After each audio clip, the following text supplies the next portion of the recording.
and I, yeah. Make all the demons quiet, yeah. We were built to thrive, yeah. I think that we've all had enough. What keeps you up at night, yeah. Make all the demons quiet, yeah. We were built to thrive, yeah. I think that we've all had enough. Yeah, I think that we've all had enough. Sick of dealing with the old plan. They know that we're calling it wrong. You got me like, oh yeah, I think that we've all had enough. Sick of dealing with the old plan. They know that we're calling it wrong. Hey, it's too late to try to go contain it. A generation fueled by creation. We live lives on a small screen nation. We control the airwaves, no negotiation.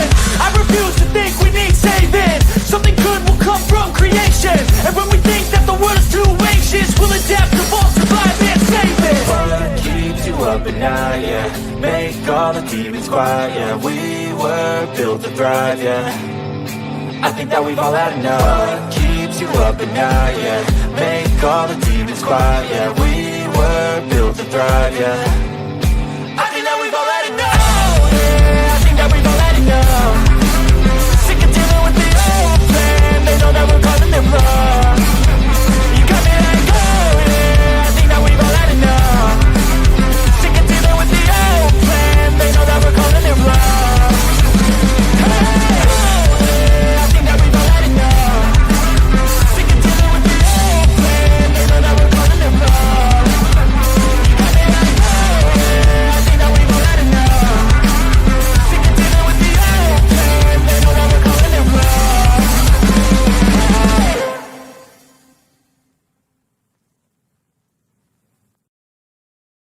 Oh, look at me. I'm retarded. I'm a globe. No one told you life was gonna be this way. Your job's a joke, you broke. Your love life's the old way. It's like you're always stuck in second gear. When it hasn't been your day, your week, your month, even your year. But I'll be there for you when the rain starts to pour. I'll be there for you like I've been there before. I'll be there for you, 'cause I'm there for you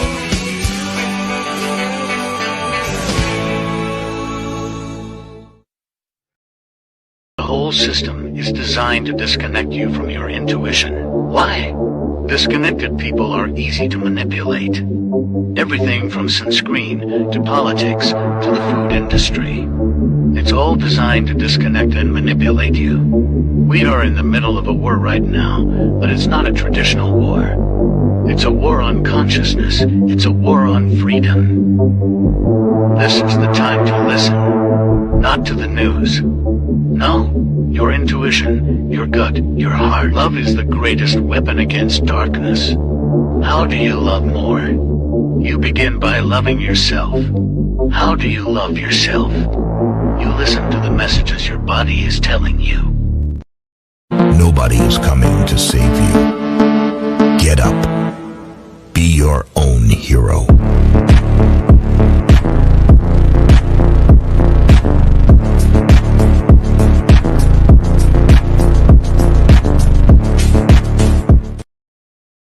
I'm scared, Dad. Do you trust me, son? Yes. Come on, son. Rule number 1, never trust anybody. Stop! Don't touch me there. This is my no-no square. Stop! Don't touch me there. This is my no-no square. Esta es una historia triste la que le voy a contar. Una historia triste la que le voy a contar. No tiene doble sentido, no vayan a mal pensar. No tiene doble sentido, no vayan a mal pensar. Era un viejo que morirse quería un último deseo. Un viejo que morir. Gravy make a splash like Pippin. Shit, that's nothing. Splash. Everybody call me Big Pimpin'. No, I ain't bluffing. I'm with your mom in the kitchen, making blueberry muffins. Taste the biscuit. Taste the goodness of the biscuit. Taste the honey sauce. Taste the goodness of the biscuit with the honey sauce. to get that honey sauce on me. I don't like the way it tastes with my chicken wings. I remember when I lost my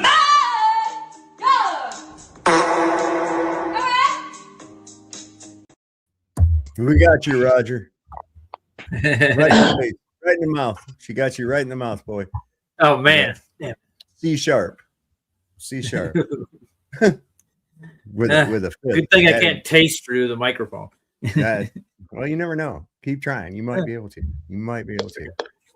Bet you that's a joy to sing into. Yeah. Wow. I found some Donald Trump Simpsons episode. I put them in the back. Yeah, I saw that. I saw that, and I'm wondering about these. I see these things all the time, and it's like, no, I don't think that's actually from a Simpsons episode. I don't think that episode ever aired or anything else like that. I think there's somebody using AI Simpsons shit to spread shit on the internet. There have been a few things that the Simpsons have, seem to have predicted, but god damn, now it's everything, and I'm like, oh, okay, wait a second. This is just a little bit too much. But hey, who knows? Matt Groening's on the list. You know what I'm saying? He is on the list, isn't he? Yes, he is. Yes, he is. Wow. And we've got possible, probably becoming less and less possible all the time. False flag attacks going to happen in the United States if they haven't already. We had a synagogue of Satan targeted today by a supposed ISIS member that drove into it. I know where this place is at. It's on Walnut Lake Road in Bloomfield Hills. And there's a whole bunch of Chosenites in that area. And right off the bat, every story I've seen about it, the comments on it are, Jews pulling a false flag attack. Right, sure. And even people that are going with it, they're going, yeah, geez, I wonder why, and shit like that. They're not getting the sympathy that they're trying to drum up from this shit. There's too much fucking noticing going on. And like we said, 110. Go on 110. Yeah. Well, here it is. I mean, they said, oh, we've gotten intelligence that Iran is going to attack California. Okay, how? Right. Okay. So they're going to attack California with drones. Well, who hates California? Donald Trump and his inbred MAGA people. Right. Well, here's another thing too. Check this out. This is pretty crazy. What's happening, Chad? You're late. I marked you tardy. Dang it. I'll watch myself from here on out. There you go. All right. I see you, man. If only you knew what I did yesterday when I skipped school. Oh, man. I know it's probably some heinous shit going on. We don't even tell us of the debauchery that was taking place during that period of time. Dude, we got over 3.2 thousand views on that last night. Crazy. And then finally about 6 o'clock this evening, I get a notification. Your video can't be viewed in some areas because of that oil tanker on there. So I went ahead and trimmed it out. I said, fuck it, everybody's seen it anyways. But like I said, if you want to see, if you go back and watch a replay, go watch it on Rumble. There ain't nothing going to be cut out of that one. Nothing's going to, if you didn't catch it live, go watch it on Rumble. Because they don't cut nothing out. YouTube's all the time coming up with shit. Oh, you had this 3-second piece in here that we can't show in Botswana. And I'm like, I don't give a fuck. I don't have any viewers in Botswana. No one cares, How about Uruguay? No, I am concerned about Uruguay a little bit, sort of. I knew a guy named Pablo from Uruguay, but his mother was Dutch and his father was German. So, hey. I figured that one out. More of them German people immigrating to South America and Central America. More crazy shit. So we all know, hopefully, here what a false flag is, right? I think we do. Yeah. When somebody commits some kind of an act of terrorism or something like that and makes it look like someone else did it in order to get people to rally around the cause to get revenge or whatever. They did it with 9/11. That's how we got into Afghanistan and Iraq. Several administrations have wanted to go to war in Iran because this is we need to control them, and they have not because they were smart enough not to. So now this buffoon goes in and does what no one else dared to do, and he's getting his fucking ass kicked. And the people at home are not behind him. I think it's only 20% of people in the United States are actually in support of what's going on with Iran. And so the only way to bolster any kind of American support for that is to commit false flag terror attacks to make it look like Iran did it. Now, whose benefit is this to the most? It's not really benefit to the United States or even to Donald Trump. Who it is a benefit to is Israel. They need us, and we don't want them anymore. I've never wanted them. Yeah, nobody wants them anymore. Then why do it? What's that? Why do it? Then why do it? Because our government is occupied. They're using you. Yes, our government is we live in an occupied nation. Okay, welcome to Zog. Okay, where there's a little small hat under every one of your politicians. Every one of these decision makers has a small hat in his pocket. Every single one of them, if they ain't a small hat of their own. They don't have any allegiance to the people of this country. They're what Alex refers to as the globalist, or as Henry Ford referred to as the international Jew. It's the same thing. There's no difference. It's not, I don't like the word terrorist that much. These are criminals. So they're committing crimes in the name of another nation, basically. Whatever. That's like this stupid bullshit that they're trying to pull with calling it a war. And stupid Trump doesn't know the word, so he called it an excursion. He meant incursion. And so now they're stuck with the word excursion. Everybody's afraid to correct that big orange beast. Nobody will correct him. Say, hey, dumbass, it's incursion, not excursion. Nobody will tell him that. They ain't even got balls enough to tell him, hey, you know these shoes you made me fucking wear and you ordered for me when I didn't ask for them? Yeah, they're like way too fucking big. I already look like a taxi cab with its doors open coming down the road. And now you got me in a bunch of fucking clown shoes. God. Too funny. Yeah. So just coincidentally, the U.S. Army was just forced to admit that the supposed drone thieves at Fort Campbell, you knew about the drones being stolen from Fort Campbell, right? Yeah. I didn't. Yeah. Yep. Drones were stolen from Fort Campbell. They had authorized access to the military installation and the building. This is these drones were stolen from locked storage area within a secured government building. The individuals responsible had authorized access to the military installation and the building, and they defeated the locks on the storage cages to perpetrate this theft. This was targeted act, not a random breach of security. So let's get this straight. They went to Fort Campbell. They stole some drones, some operatives that have U.S. government clearance and access. Stole drones at the same time as we're hearing about, oh, we have heard that Iran plans to attack California, not Washington, not Oregon, not Nevada, California.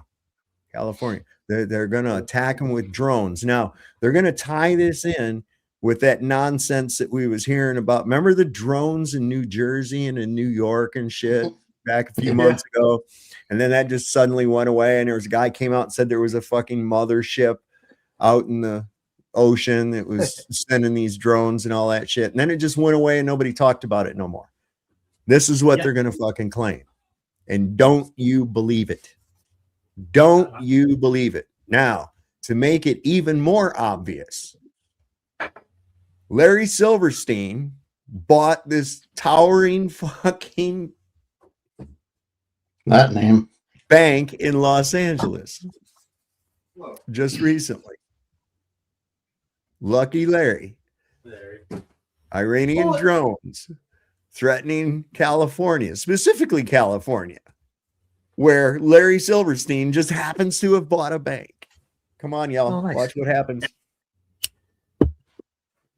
Watch Somebody's what taking happens. out an insurance claim, aren't they? Oh, yeah. He'll get paid out twice. He'll find some way to Jew him. I'll guarantee you. They do every time.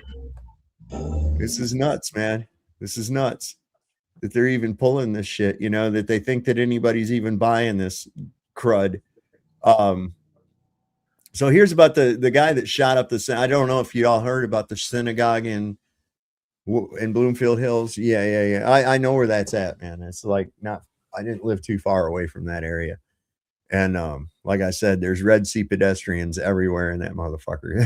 It's insane. It's not far from where I saw Schindler's List, where I came out of the theater and said, man, wouldn't that suck if that really happened? How can you be so cold? So how can you be cold? Where's your sympathy? I don't know. The movie was black and white, took place in Poland. Most of the scenes were winter scenes. Well, how can you not be cold? You know what I mean? Yeah, I got you. Snow or ashes? Who cares? Either way, we're gonna go sledding. Oh man, just tasteless, heartless. That's what you get on this show. That's what you get on this show. Wait. So let me get this straight. The man who's allegedly a terrorist and shot up the synagogue of Satan today happens to be ISIS? Oh, wait, no way. Wait for it. We created ISIS. I mean, ISIS is no less than the people up in Islamberg, no less than Gulen, is a CIA creation. John McCain, for heaven's sake, was over there with the ISIS officials.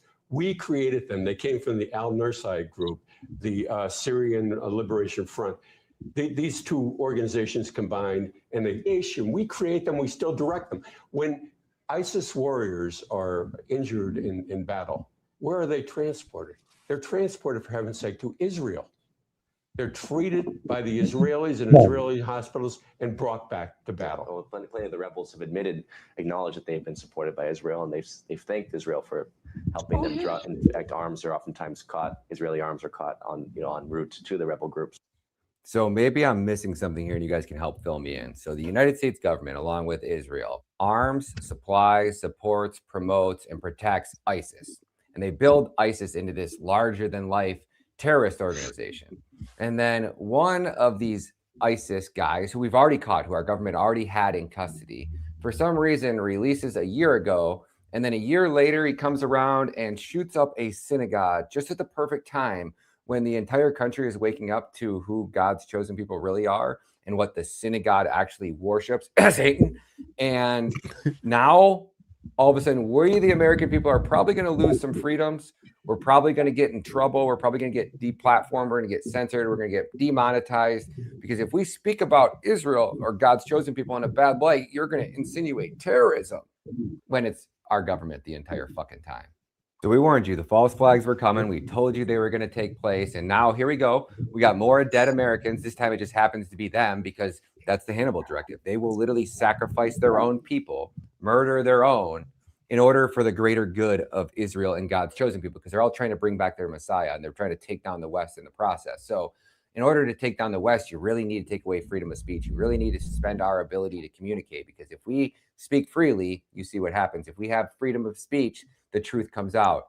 And when the truth is your kryptonite, well, sorry, folks, it doesn't look very good for God's chosen people. But they've definitely been in worse times before and come out on top somehow. So don't count these fuckers out like cockroaches.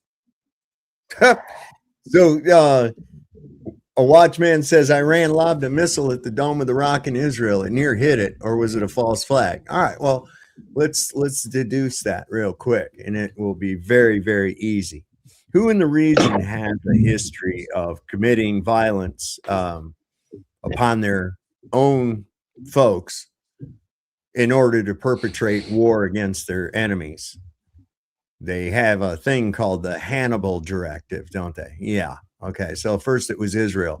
But first and foremost, we got to look at this one. We have to ask the most important question. Okay, Bono, who benefits? Do you think that an Islamic theocracy is going to benefit in any way, shape, or form by blowing up the Dome of the Rock? I'd Or say do you no. think Israel would stand to benefit from such an action? I mean, the only people I've ever heard talking about tearing that fucker down so they can build their temple are Chosenites. So you do the math. It's not hard. It's not hard. It's so obvious by now. People should be able to just be able to see it. You see something blow up, you can automatically assume. Now, that doesn't mean that it was every time, but you can automatically assume that there was a Chosenite involved with that. Every time. So at what point do we, go ahead and wake up to that shit? Yeah, Brian. Same question. I know it's so random. Sorry, I've got a bit of a cough. How about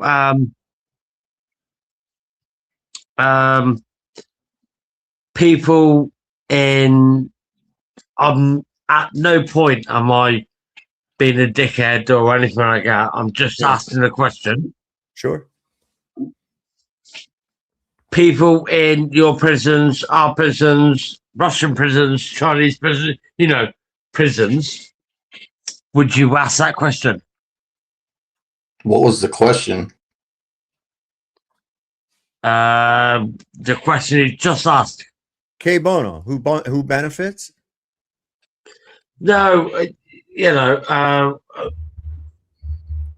no, what you just asked. Sorry, I just forgot. But that's what he just asked, though. He asked who would I'm benefit not being a from. dickhead. I'm not being a dickhead. We established that. I'm just trying to get an answer. Right. What was your question? Well, I don't understand what you're about you saying about you just said it about 2 minutes ago. I said a lot of things about 2 minutes ago. About drones. About prisons. About prisons. About asking something about prisons. Oh, I didn't say anything. I didn't even bring up prisons. I said you did. You did. No. About we were talking. Never mind. Oh, right. Okay, my bad. I don't recall bringing up any prisons or anything, but that's a whole nother rabbit hole right there. That's a whole nother rabbit hole. Private prisons for profit. I thought you said about prisoners or something like that, about their opinion on something. No. I don't know. Go ahead and think about your question and then ask it when you can actually be a little more precise. I may interpret what you said. My bad. I'm sorry. Yeah, okay. A little more clarity. You know what I'm saying? Wait till you got something a little more clear to ask, because we're just stammering and wasting a lot of time here right now. Yeah, I apologize then. Yeah, sorry. No worries. I thought you said something else. I'm sorry. They got some kind of an underwater weapon too, Iran. They're bringing out all kinds of little surprises. They supposedly are saying Iran just revealed it has Russia's most terrifying underwater weapon and there's no defense against it. The IRGC commander just went on camera and said it. We have underwater missiles that travel at 100 meters per second.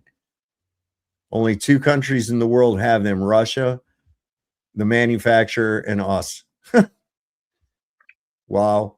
Hang on. The ship can't get away from that one, can it? That's pretty I fast. don't think so. I don't think that that's going to be something they can get away from if this stuff's real, They also, Donald's been pulling his bluster on the nuke option, Yeah. And what we're finding out is that Donald Trump has not sent nearly enough bluster and bullshit Iran's way to get them to stop. They've been very clear on their conditions. The U.S. must remove all presence in the Middle East, not in a year, not over time, within 30 days. The U.S. is looking for an off ramp, and Iran ain't giving them one. That's the problem. That ship has sailed, so to speak, pun intended. Nope. Yeah, right. Well, it won't sell that far with those missiles chasing it neither. I can tell you that. They got if they really got these things. Let's hear what he says. انواع مختلف موشک زیرآبی داریم. حواسشون جمع باشه. تنها کشوری که در دنیا موشک زیرآبی دارد دو تا کشور بیشتر نیستند. یکی کشور سازنده اولیه موشک یعنی روسیه، بعدم ما هستیم. اصلا اون موشک قدرت شلیک از زیردریایی که به نه زیردریایی، اصلا ما وضعیت خاصی رو داریم. موشک‌های زیرآبی که 100 متر در ثانیه سرعت حرکتشون هست. امریکایی‌ها طی 15 سال 20 میلیارد دلار هزینه کردن که به این سرعت در زیر آب دست پیدا کنن، نتونستن. ولی روس‌ها دست پیدا کردن. شوروی‌ها دست پیدا کرده بودن. ما مجهز به اون موشک هستیم. ما انواع مختلف موشک زیرآبی داریم. I wonder if it has something to do with coating it with hydrophobic material. You know, that would, and it's something that simple that we can't even figure out. You know how it's so funny how some of these drones are evading like the detection, right? It's because they're using balsa wood. Man, I didn't know that. Well, they're literally taking out, expensive ass equipment with literally like paper airplanes, basically. Oh shit, they're doing even better than that. They're making us waste all kinds of munitions. Look at this menagerie of shit that they have, man. This is crazy. Hold on, Saab, right quick. You got 771 watching right now. Right? Get them likes. Yeah. Get them likes. Yeah. Get them likes. Seems We'll be weird. up there. We'll have a lot of people. 779 people. Yeah, that's a new record.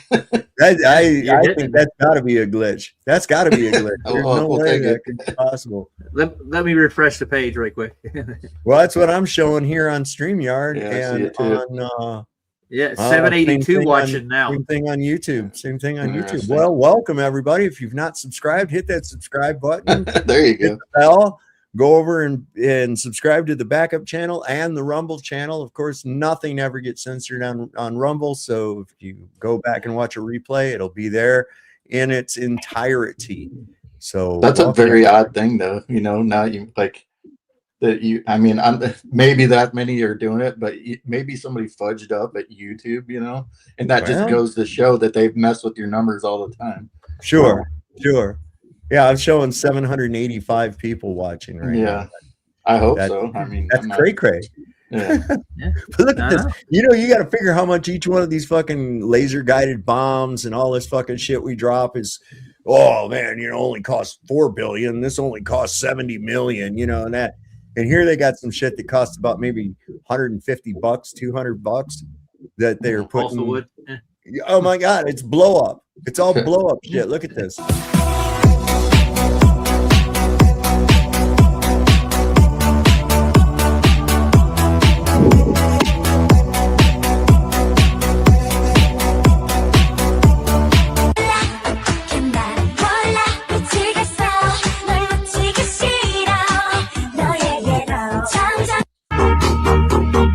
They got shit to mimic everything. That's so crazy. Look at that. They got tanks, different types of tanks, missile launchers, stacks of barrels, all kinds of shit. Man, this must be Acme. This is probably where the coyote gets his shit from, I saw some Patriot launchers there too. They had mock ones. Yeah. Oh God. Yeah. It's a bounce house. See, this damn Call of Duty generation just doesn't understand the kinds of shit that's employed during war. They just think it's going there shooting and fighting and shit. It's not. There's measures and countermeasures that are done all the time to fuck with the enemy, get them to waste their resources. The Union Army killed off all the Irish immigrants so they wouldn't have to pay off their 40 mules or 40 acres and a mule that they promised them when they recruited them by sending these Irish brigades headlong into enemy fire so that the Confederates would waste their ammunition. That's no shit. That is no shit. What's up, Bree? What'd you have? Can I ask you a question? I know it's you just did. What do you see the future for us in England? My 8 ball out. Hang on a second. That could do anything. You guys, all of you got you as big of problems over there as we do here. And there's a big reason for that because it's all the same country in reality. This is an illusion that the United States ever broke away from England. It didn't. It didn't. That's why the Corporation of the United States was registered in London on July the 2nd, 1776, 2 days before the signing of the Declaration of Independence. It's all a big joke. It really is the great experiment. So you're headed the same way we're going. Nobody's believing in this God-given right to rule that your monarchy has. They're finding out that your parliament, as well as ours, is a bunch of homo baby rapers and cannibals and shit. Yeah. I mean, for Christ's sake, Charles wanted to make Jimmy Savile his son's godfather. Good old Jimmy Savile, huh? Mr. Mr. I Glitter. like to have access to the children's morgue at the hospital, Savile. Yeah. So they're all a bunch of fucking perverts, cannibalistic, child rapists, every last one of them, and they're controlled by that despicable little sandbox that they call Israel, which I hope will soon be reduced to a fucking parking lot. Well, I got a question for you, Bri. How's the immigrants situation over there now? They're still letting them in? Don't. Rog, don't. It's terrible. I mean, I think last week there was a over here we get like Cornish News, Cornwall Live, and there was a big post like 14 people died coming over, and everyone cheered. Shocking. Right on. Hey, another thing to go along with the PSYOP season I see happening is that everyone talks about Tesco. Do you know Tesco? I've heard of Tesco, yes. The store. Yeah, and then everyone says every little helps. Yep. Well, let me show you who's responsible for that. Oh, no, not him again. What were you saying, Cubby? I was going to say another thing to go along with this PSYOP season that seems to be going on is a new thing I see cropping up, or especially in the Midwest. For here, me, on that. if they can come over, Brian. Sorry. Dad was in the middle of talking. Sorry. On natural disasters, I've noticed that tornado season has kicked off seasonably early this year, like pretty much right after wintertime. Yep. And I think that's going to be another part of it. A bunch of different things cropping up all over the United States, maybe different parts of the world too, that is going to, more things to distract from the narratives that are going on that they don't want you to, we spent a lot of time on this war thing. We spent a lot of time on the Charlie Kirk thing. We spent a lot of time on the Epstein thing. It's just a revolving door that keeps going and going and going. Going around in circles, don't it? Goes around in circles. Yeah. So, I found a thing here that told about every one of these things that happens. A KC-135 aerial refueling tanker. They said it crashed in Iraq due to an aerial collision.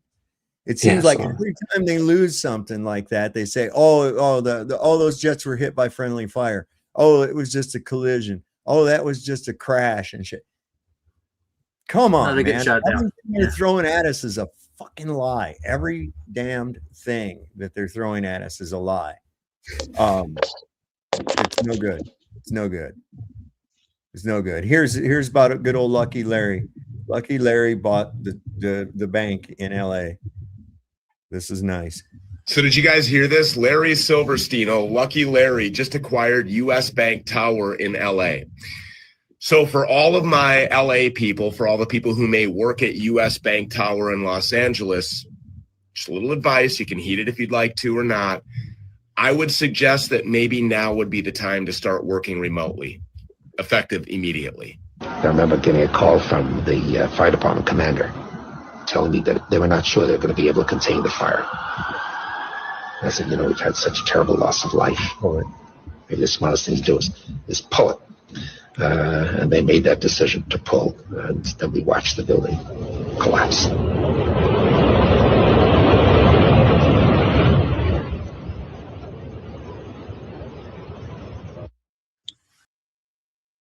Nakila Haya, Nakila Hava. Ave Nagila, Ave Nagila. I hate that. Yeah, they're fucking- dancing on the roof. Yeah, I know. Oh man. Yeah, this is Ave Nagila. Is this? Oh, this. Here you go. Terminology. This is. I thought this was great because it's like, what the fuck? What's the difference? All synonyms for war. Welcome. You're from the Department of War. Can you confirm that you are at war with Iran? Absolutely not, Chris. Well, you can't confirm, or you're not at war? It's not a war. Because it seems like missiles are flying into Iran. It's called negotiating, Chris. With missiles? Well, we did try talking. And Iran's firing missiles back. Are they negotiating too? They're more shouting. They're very shouty. It's not a war. Why? As the president said, it's a limited combat operation. Limited to where? The entire region. Wouldn't you say that's a war against Iran? Well, no, it's in Iran. We're bombing the Iranian regime, and Iran just happens to be in the way. Right. And why have you started this conflict? We did not start it. You fired first. It's preemptive, Chris. Preemptive to what? Iran firing first. Right. Well, and Israel. But you did fire first. Well, yeah, but it was preemptive. That doesn't count, Chris. So what was the reason again? Iran attacking first. And what would they attack? Well, the ships we put right in front of their faces. Right. So what you're saying is Iran's nuclear capabilities. Hang on, you just said it was a preemptive. Well, yes, preemptive of them developing nuclear capabilities. But didn't you totally obliterate their capabilities last year? Yes, sir. So what was the reason again? Can I give you another answer? What? Don't you know the reason? Well, of course I do. I just like to change my answer. Ask me again. Ask me again. Right. Why have you begun bombing Iran? Great question. I thank you for it. We are there to liberate the Iranian people from the horrific regime. Well, yes, we can all agree the regime. Hang on. That's a different reason again. We're protecting our allies in the region. You said Israel was going to fire on Iran. Yes, they were. Then they'd fire on Israel, so we did it preemptively. So what's the actual reason for the war again? It's not a war. Well, yes, the president said it's a little excursion. Correct. Well, that's what you go on in primary school. Speaking of primary schools. That was Iran. Can I ask you any more questions about that? Why would you ask me when it was Iran? Really? Well, if it's not a war, what would make it a war? If we called it one. So it's a terminology issue. Wars are very serious, Chris. Is this not serious? I'm just looking at the White House TikTok account where you're clearly bombing assets and people to the Macarena. Have you seen the one with the home run? Hit a home run, but instead of the ball going, it's a bomb dropping.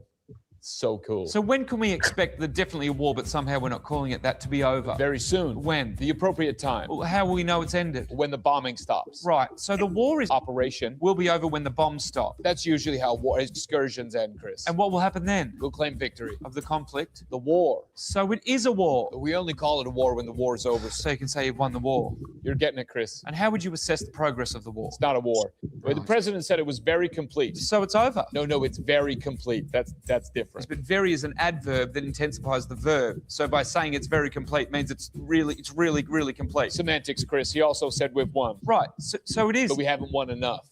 Is English your second language? We speak American, Chris. Is this really about oil? That's Finally, fucking Iran, Iran, or Iran? Who cares, Chris? Well, thank you for sending the world into chaos and clearing Iran. absolutely nothing up to that. Iran. Video. Iran. It's Rihanna's umbrella. And when it goes, that'll be bombs. For them, it's Iran. I ran away. They ran. What are you? What are you doing, Brian? Huh? What are you doing? Rolling a cigarette. Oh, cool. Turn off your mic while you're doing it because it's rattling like plastic noise in them. What is this? All done. All done. Sorry. Okay. Yeah.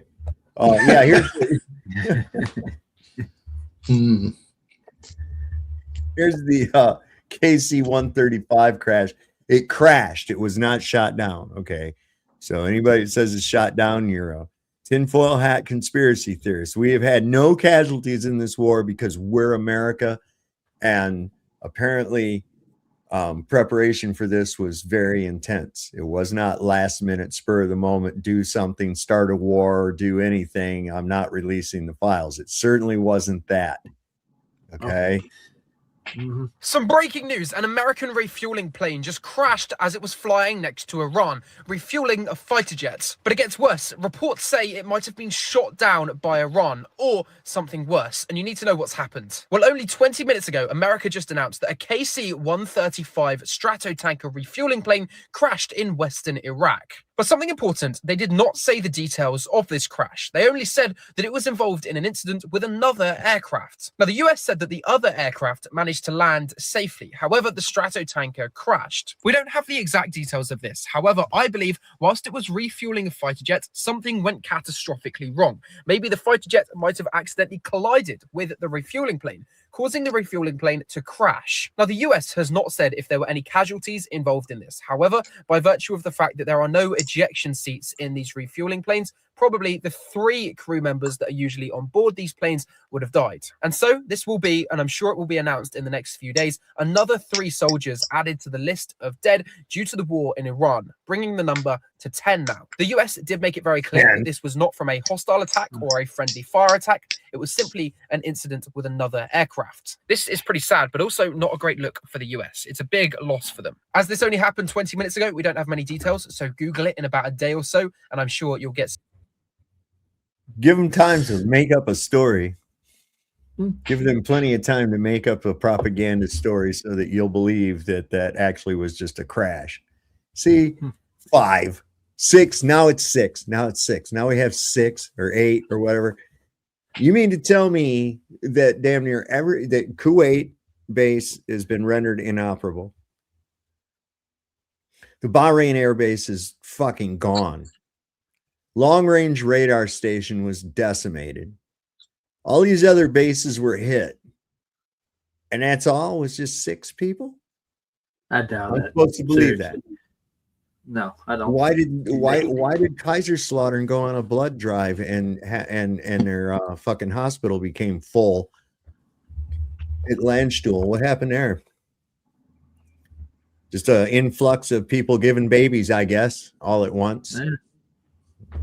Due to Could be all the right. winning. Jesus yeah. Christ. I can't believe this shit people will believe. Insane. This here says it was hit by a missile. This is RT. It says Iran Armed Forces U.S. refueling plane hit by missile fired by resistance group in western Iraq and crashed, killing its crew. Now I have footage of 2 Chinooks searching for 6 U.S. soldiers in western Iraq. There they are. Those things crash all the fucking time too. Those Chinooks. Did you ever get to ride in one of those, Chad? Nope. You're lucky. Those things scary as shit. They rattle. You can hear every rivet. You can hear every rivet rattling in that son of a bitch. Yeah. I almost worked on them, but I ended up not taking that. But yeah. Isn't it like a sky crane almost? The way it looks to me, this thing. They can use it. They have them adapted for trains and all kinds of heavy cargo lifting and shit like that. Yeah. Oh, they're put together good then. You didn't have to worry about it. Yeah, it's put together good. It's what's that one place? Fucking Shenandoah Metal and Glass. A guy there at work there. He says, "Yeah." He says, "We make it nice because we always do it twice." That's what a way for covering it. You fuck it up the first time and have to go back and fix it every time. Yes, sir. We make it nice because we do it twice. That's a slogan. Whatever. Number 1 in a number 2 business. Right?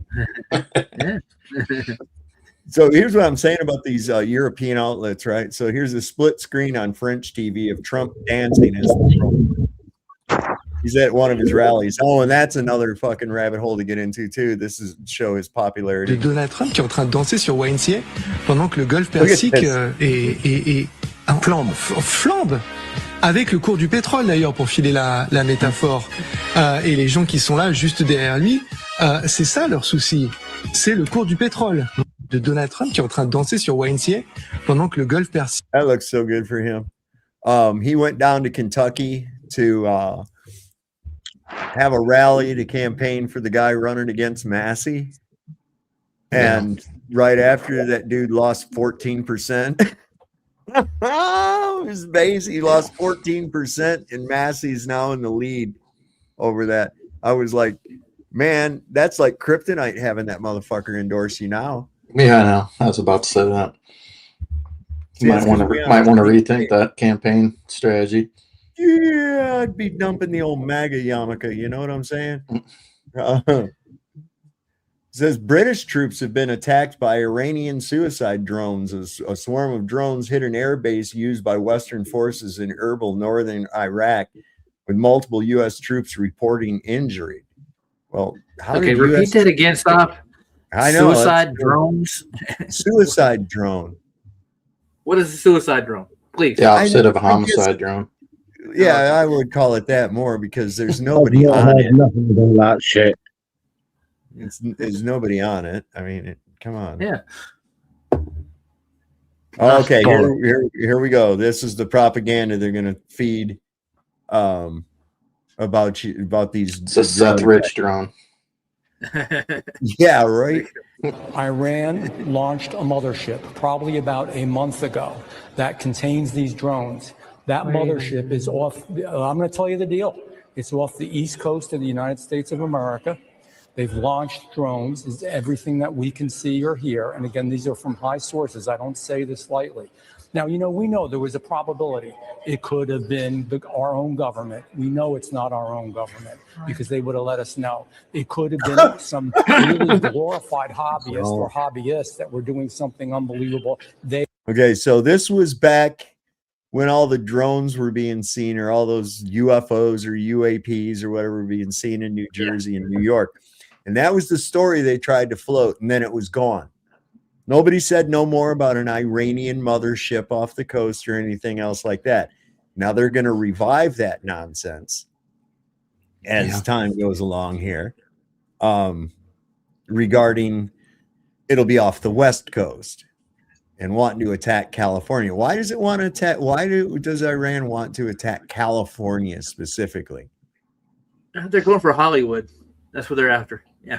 They got to get the entertainment industry, I think it's more a case that I don't think there's a state in the union that hates Donald Trump as much as California does. Why would they give him a specific? Sorry. Yeah, go ahead. I know where you're going. Why would they give him a specific state? Like, hey guys, be ready. We're coming for California. Yeah. Not Montana, not Florida, not Illinois. We're coming for California, and we're letting you know ahead of time. They wouldn't enjoy America, in my opinion. Yeah. Well, I mean, California is so specific. Like, why would they attack Why would they attack Washington, D.C.? Why would they attack Maryland or Virginia? That'd be closer to home. And why would they tell you about it? Yeah, good question. Telegraph your move before you punch. Yeah. Just a heads up. Yeah. Well, you can bet if something like this happens, as it has, that it's going to be a false flag. Iran's already stated they don't want any harm to come to the American people. Their target is the pedophile Epstein class regime. Their words. They're writing shit about pedophiles and shit on the nose cones of their fucking missiles. Yeah. Go get them. So it's that's like, my opinion. I'm not down for it. Was this North Korea leader Kim Jong-un said, "We will issue no more warnings. We will provide Iran with our latest arsenals and let Tel Aviv receive a harsh lesson. The era of recklessness is over. Those who think they can carry out assassinations without consequence will face an unimaginable hell." That's from the good old Kim Jong-un, Winnie the Pooh, whatever he is. He's a god in Korea, dude. They worship him. Yeah. Well, that's all right. They got to have something. And there's an Old Dominion University here in Norfolk, Virginia, got shot up. Mm-hmm. He was a United States Guardsman, but was now the other guy that took out the synagogue, that tried to take out the synagogue in West Bloomfield. He was a veteran. Now this guy's a fucking veteran. Surprised it wasn't Muslim. Here he is. This is the Old Dominion University shooter, was not only a United States Guardsman, was also previously arrested in 2016 for aiding ISIS, a confirmed CIA Mossad operation. God, this is obviously a false flag. Well, of course. There's him down there, bottom. Nice looking young man. Who'd have thunk, right? Yeah. What about the January 6th pipe bomber? We hear about that one already. Oh yeah, they said some shit about it, and everybody went back to sleep. Oh, okay. I don't even think there really was a pipe bomb. It was probably one of those things they use for drills so that they can, probably an inactive dud of some kind that they have for training purposes. Like those dummy frag grenades. The only thing is a blasting cap, Mm-hmm. Could be the same thing. Be the same thing. Here's a good home perspective. So the ODU shooter was ISIS. This could totally be just a case of bad terrorists who loved Muhammad and loved ISIS and wanted America to feel pain. Totally could be. But maybe it's not quite that simple. First thing I'm going to say is it's not my fault that I'm skeptical. Y'all did this. All the three-letter agencies that run everything, you make me have to turn the wheels in my head because I know the FBI is not going to investigate the way that I would investigate to just figure out what the flip's going on. Do we know anything yet about the dude who shot Trump in the ear and how he was able to do that so easily? How about the Charlie Kirk case? And there was other times in our history as Americans that some bad dudes from the Middle East did something to us and it made us go to war or be willing to go to war, and it cost us $7 trillion. So when the public opinion wasn't really for it, then they just did one of these things and now we're all for it and blah, blah, blah. And when you dig into those hijackers of the planes history with the CIA, you start to go, oh, shoot, when you look into Osama bin Laden's history with the CIA, you go, oh, we prepared that guy. And I'm just saying, like, maybe that's happening again right now. How is the public support of the war in Iran right now? Could it use a little boost? I'm not saying everything's a conspiracy, but you're stupid if you at least don't consider these things. Let's just say it's entirely one-dimensional and it's totally legit and nobody had any weird hands to play. Well, then the other thing I'm thinking is about Virginia and the laws. This is a terrible time if more of this stuff is going to start happening for the governor of Virginia to be taking law-abiding citizens' guns away. It's the worst time on the planet because there is actual threats to the country. And you're one of the threats to the country, Governor, if you're telling us we can't defend ourselves from stuff like this. Because I tell you one thing, if you didn't have this rule and you were in Virginia, I guarantee there would have been somebody on the campus that would have smoked homeboy before he really got started well. And that's the way it should be. And if you want your social media, your business to explode, I'd love to help you. Shoot me a DM and let's see if it's a good fit to get you how you should be. No, first off, the bill has not been signed, I don't believe yet. And even if it is signed, although it passed, that's uniform commercial code bullshit. And if you reserve your rights under common law using UCC 1-308 and reclaim your common law rights, if you don't do that, they assume that you're down for the uniform commercial code shit, even if you don't know that's what it is. So you have to physically, or you have to verbally or in writing reserve those rights. And it comes real simple by any document, legal document that you're required to sign. Right underneath of it, put all rights reserved per UCC 1-308. But study what it means first so that you can defend it. Firearms is a commercial term. You have the inalienable right, unalienable right, granted to you by your creator. That's in that list of shit they're not allowed to fuck with. I have a God-given right to defend myself and to keep and bear arms. It doesn't say keep and bear firearms. It doesn't say keep and bear spears. It doesn't say keep and bear muskets. It doesn't say keep and bear slings and rocks. It says arms, which includes all of those things: guns, muskets, spears, crossbows, swords, and body armor. So don't fall for the ship. And I don't care what kind of a Zio pig. I don't care what kind of a Zio pig, Steinbergowitz, bullshit, spam burger, small hat they stick into that little marble palace in Richmond. They can kiss my hairy white ass. That's all I got to say about that. Sorry, Bree, you had something important to share. Go ahead. No, I just said over here you get 20 years in prison for holding any of that. Yeah. Yeah. That's why you guys need them. That's exactly why y'all need them. I know. Stop asking fucking permission. No man is your master. Were you able to see Dave Sims' question in the chat earlier? No, I didn't. Yeah, he had a song he wanted you to play, I think. Nah, he wanted to play one himself. Oh, all right. Well, come on up and play it then. Some anti-war song Numbers that he wrote. start dropping, I'm cutting you off. That's how we go on here.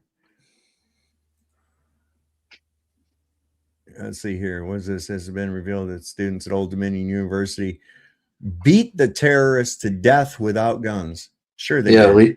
Lisa Tattersall. What did she say? The last what happened the last time they tried to take the guns away from Virginia? All the police said they were going to deputize everyone. Yeah. Oh, nice. Which is what they should do. Yeah. Yeah, I don't ever remember asking fucking permission. You know, nobody ever told me that. Neither. I don't need anybody's authorization. I don't need anybody's okay. I'm a grown man. I don't ask people's fucking permission for shit. That's what a slave does. I'm not a slave. I don't ask permission for shit that you should be able to do, that you are able to do, and they want to turn it into a licensing or something. What the fuck is that? Get out of here. That's ridiculous. You know, it was shit like that was placed on the Germans after World War I, and they immediately went to making high-powered air rifles. And you know, it's like, now what? It's not using a combustible to send the projectile, and they were every bit as powerful as, in some cases, a 30 caliber rifle. So, you know, fuck them. There's always a will, there's always a way. I'm willing to. You show up here and want to have my guns and take my ammo, I'll be sure and give them all to you. Okay. Copper in first. Yeah. Copper in first. Yeah, you'll get all the ammunition first, and then when I don't have no more, you can have that gun. Then I'll get the next one out, and I'll use up all that ammunition. It's going to take a while. So bring a lunch. Bring a lunch. Propaganda. There were students that were in that room that subdued him. Oh, And now we're down to 257. That's normal. Yeah, I think so, they fuck up with the numbers is what I think. Fredericton no longer alive. I'm not to say it, but they basically were able to terminate the threat. So he was not shot. He was not shot. There were students that were in that room that subdued him, and Fredericton no longer alive. I'm not to say it, but they basically were able to terminate the threat. Have we heard anything from any of the students at all? No. You won't. They're going to sell this little story. It's going to be a little story that they have to make you feel good. You know, that they defeated the terrorists without guns. Now, that's an important point to be making right here in Virginia right now, seeing as how they're trying to take them away from everybody. Okay. See, you can defeat a terrorist and you don't need guns. Okay. Yeah, if you give 19 terrorist box cutters, they can go hijack planes. Well, here's the problem with that. As far as I'm concerned, I'm a lazy motherfucker. I don't want to expend that much energy. I only want to expend about 5 pounds of pressure with my finger. That's all. I don't want to have to fuck around beating somebody's ass or nothing else like that. I just as soon fucking send them off to the next life and continue on. You know what I'm saying? There's too much effort involved there. The caloric balance just doesn't work out for me. You know what I mean? So no, it's spam burger. Holy shit. I've been seeing shit on Facebook all day. I'm like, well, that's what you get when you elect a chosenite. That's what happens when you have a chosenite in any position of authority at all. They begin fucking you without lube. I mean, that bitch ain't even been in there 3 months and she's already pulling this dumb shit. And here's let's see, this is an interesting piece of information. The FBI in Detroit held an active shooter training at Temple, Israel, the scene of today's attack, just 6 weeks ago. How about that? They always have these fucking drills involved, man. Every fucking time. Look at this shit. Is that we have just learned that the FBI Detroit held an active shooter training drill situation. I should say, yeah, okay, a training drill, just 6 months ago at this temple. 6 weeks ago. Okay. 6 weeks ago, they held an active shooter training session or drill 6 weeks ago at this temple. Also, this one is that we have just learned that the FBI Detroit held an active shooter training drill situation. I should say, yeah, okay. Anyway, just like Nashville. Remember the Nashville shooting? They had just had a drill a few weeks before, they claimed, right? Captain Hook, that one right there, got you. That one was another one. There was an active drill going on at the time. 9/11, there was an active drill going on at the time with the same scenario. Boston bombing. The Florida one with David Hogg. Yeah. What was that? Parkland? Yeah. And can't keep up with all of them anymore, but yeah, I think that was it. Also, so what about there's one the Texas one, the Austin, the guy had this little note. I'm further back than that. The one down Colleen, you talking way back? Colleen, Luby's Cafe? No, it was an elementary school. I'm trying to think where the parents rushed in and Vivaldi. Yeah. Or is that right? Or Vivaldi's that's a violinist. Something like that though. Like I said, it's hard to keep track anymore. I know, it's just so much. Oh, look, that's because there's so much gun violence in America. Gun violence. Let's use that. I remember Virginia Tech, man, that was the first one I ever heard. A long time ago. Yeah. Or what about the nightclub in Orlando? I mean, it's the Pulse nightclub. Yeah, the guy must have been a midget. Everybody got shot in the legs. Yeah. Uvalde, there you go. Thank you. Yeah, Uvalde. Vivaldi. It's close enough for me. We got it. Yeah, it's close enough. Anyway, that other false flag that took place, describe the situation. Exactly. Everybody knows the one you're talking about. Yeah. Just fill in the blank. Like there's people going, I want to go and shoot up American schools. That's what I want to do. I don't want to target any military assets. No. Allah will not allow. We must kill school children is what we must do for Allah. Anybody believes that fucking dumb shit's got to be euthanized. I'm sorry. Hey, there's these fucking MAGA people, dude. Go get put to sleep. You're fucked in the head, man. I'm sorry. You guys. I mean, look how far we've come since San Bernardino too. Apple wanted to protect everybody's security by not opening up that guy's cell phone, and boy, now it doesn't take much to get into it. All of a sudden. Yep.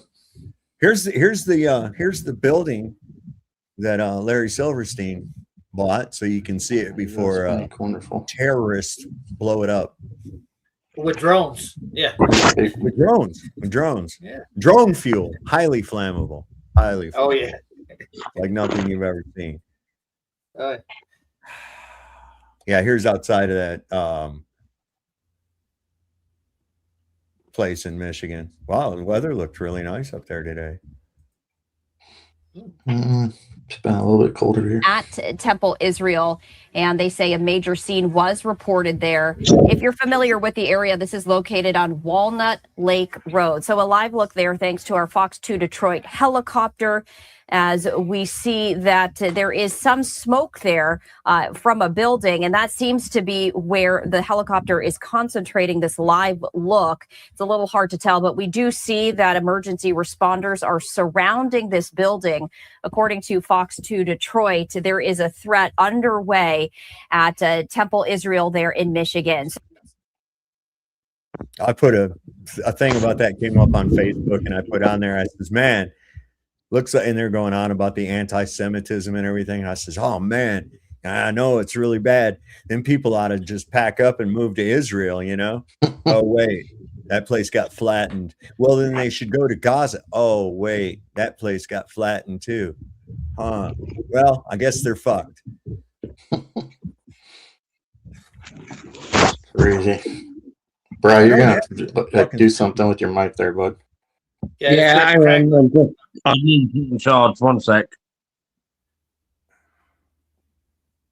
I'm getting dizzy watching this fucking camera. I know. Oh yeah, I'm so on 4%. One sec. they're really getting big on the censorship, but they're doing it clandestine. In other words, you don't know you've been censored. What are we hanging on for? Oh, I don't know. I don't know. There. Just got this strange message from Bro over on X, and she's saying that even on her own post, she's going down in the comments and she's posting the word Israel or whatever the word may be, and she can't even post it in her own comments. It's saying that it posted, it schedules post, but then when she goes to review her post, there's nothing there. So how many of these people are making these posts and thinking they're commenting on people's posts and videos, and the algorithm, without you even knowing it, is just going in behind the scenes and just making it so your comment doesn't even appear there to anybody. So I don't know if everybody's doing this, but I'm gonna let this video play. She says, I can't even comment. I'm trying to post this video in your comments and I can't post this video in your comments. She's like, I can't even post the word Israel in the comments. Check this out. Okay, guys, check this out. I'm not allowed to say Jew or Israel or refer to Epstein, not even on my own post. Israel, on my own post. Push send, and it's gone. And go back. You can see that I posted it on my own page in replies, but when I click on the actual post, it's gone. Let's type awesome. Awesome's benign. Send and awesome. Go out, go back into the actual post. Awesome. Awesome's allowed to be there. That's nice. All right, let's just delete this real quick. Doo-ba-doo. Let's type Jew. Oh. Am I allowed to type Jew? Oh, nope. Not allowed to type the word Jew. Go back into the post. The word Jew is gone. You got to use Thomas code Massey. tonight. I can see on my page that I replied to him, but when I click on his post and scroll down, I'm gone. It was a Epstein reference meme. Again, see it on my page, but not on his post. Let's go over to Ryan's page. All right, scroll down. Oh, there's one of his posts that I've liked and retweeted about 5 or 6 times that I have to like and retweet again. No surprise. And like that. And scroll down. Let's go in and type the word doo-ba-doo. Israel. Send. And it's gone. Not allowed to say Israel. Let's type the word nice. And send. And whoop, there it is. Back out. Go back in. Nice. Also worth noting, ever since Israel searched for my full legal name a few weeks ago in Google, my entire engagement has gone to shit. Not that I had much to start with because I'm a small account, but now I'm virtually invisible. Thanks, Israel. Thanks, Elon. God shit. Welcome to the club, lady.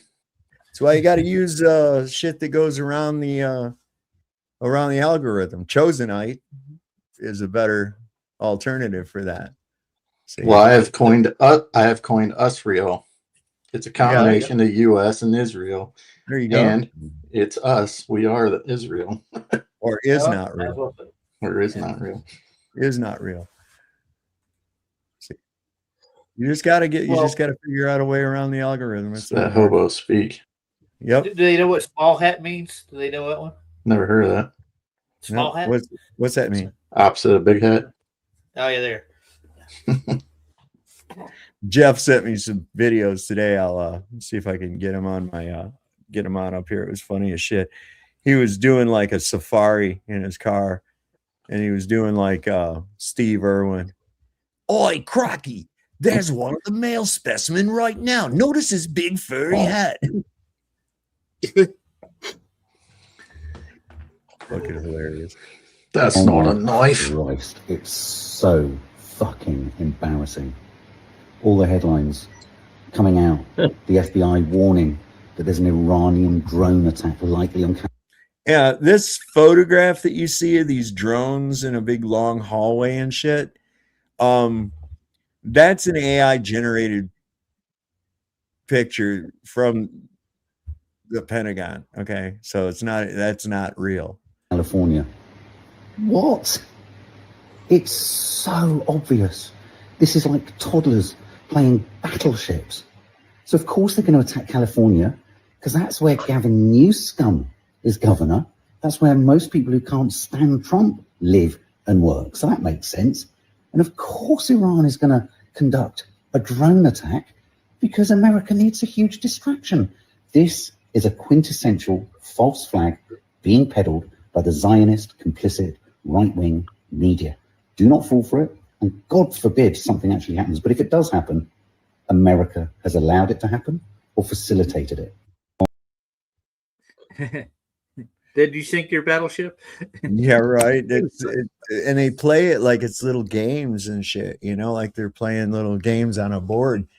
And Taco Tips there, I'm sure that he'd shit himself. Well, he'd shit himself anyway, but you know what I mean? If he was actually ever under fire, you know, there's no way that man. He's an act. He's all talk and bluster. He's not a tough man at all. He's very insecure. That's why he has to sing his own praises all the time and tell everybody how fucking great he is. The only problem with it is there's retards that'll believe it. Right? They do. They go, oh, he's playing 5D chess mixed with backgammon and shit. And it's like, no, he's not. He's a retard. That's what the reality of it is. It's crazy too. It's like, what has he ever done? What does he send you a Christmas card? Has he invited you to a party? It's like, what has he ever done for you? And either or, whether it's Trump or not, but definitely, you know, in this instance, Trump, you know, the way people are so magnetized to him. And then he's our savior.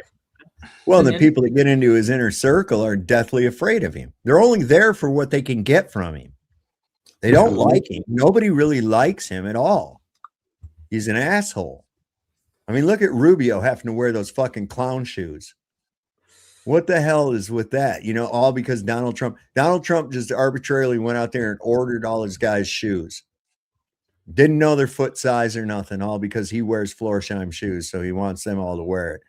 And some of them are too small. Marco Rubio's is too fucking big. He looks like a clown. I mean, why don't you just say, hey, you know, I don't care for these. I thank you for the gesture, but I don't care for these shoes at all. I'm not going to wear them. You can suck my little. You're probably going to get a card saying, I'm sorry for your downfall one there for you. Fuck off. Oh, there he is. I didn't see you back there, Dave. About time. Yo, what up? I didn't see you back there. How long you been waiting? But you gave up. About friggin' hour and a half, man. What the hell's taking so long? All right, we ain't even been on that long. All right. Of course, now I get on. Now my shit all falls apart. Well, I'll be done, man. No. Look at this. All right. That's Murphy's Law. You know it. Yep, of course. All right. So you find me doing one quick song here, Seth?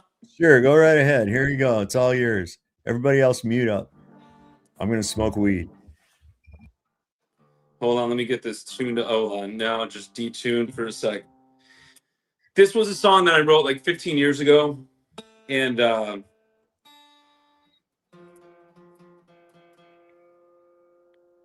kind of just figured it was appropriate for what's going on right now.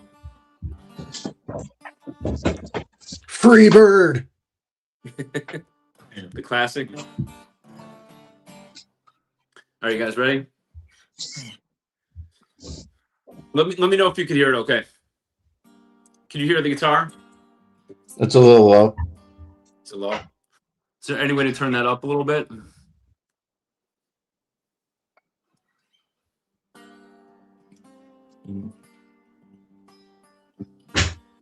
Are you on a phone?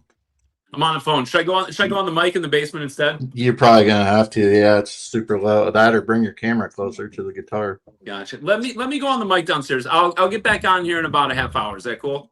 All right. Okay. Sorry, guys. All right. You're good. I'll see you in a little bit. You're muted, Seth. So we're gonna have Dave Sims is gonna be back in just a minute doing his rendition of Freebird. I mean, his own real song.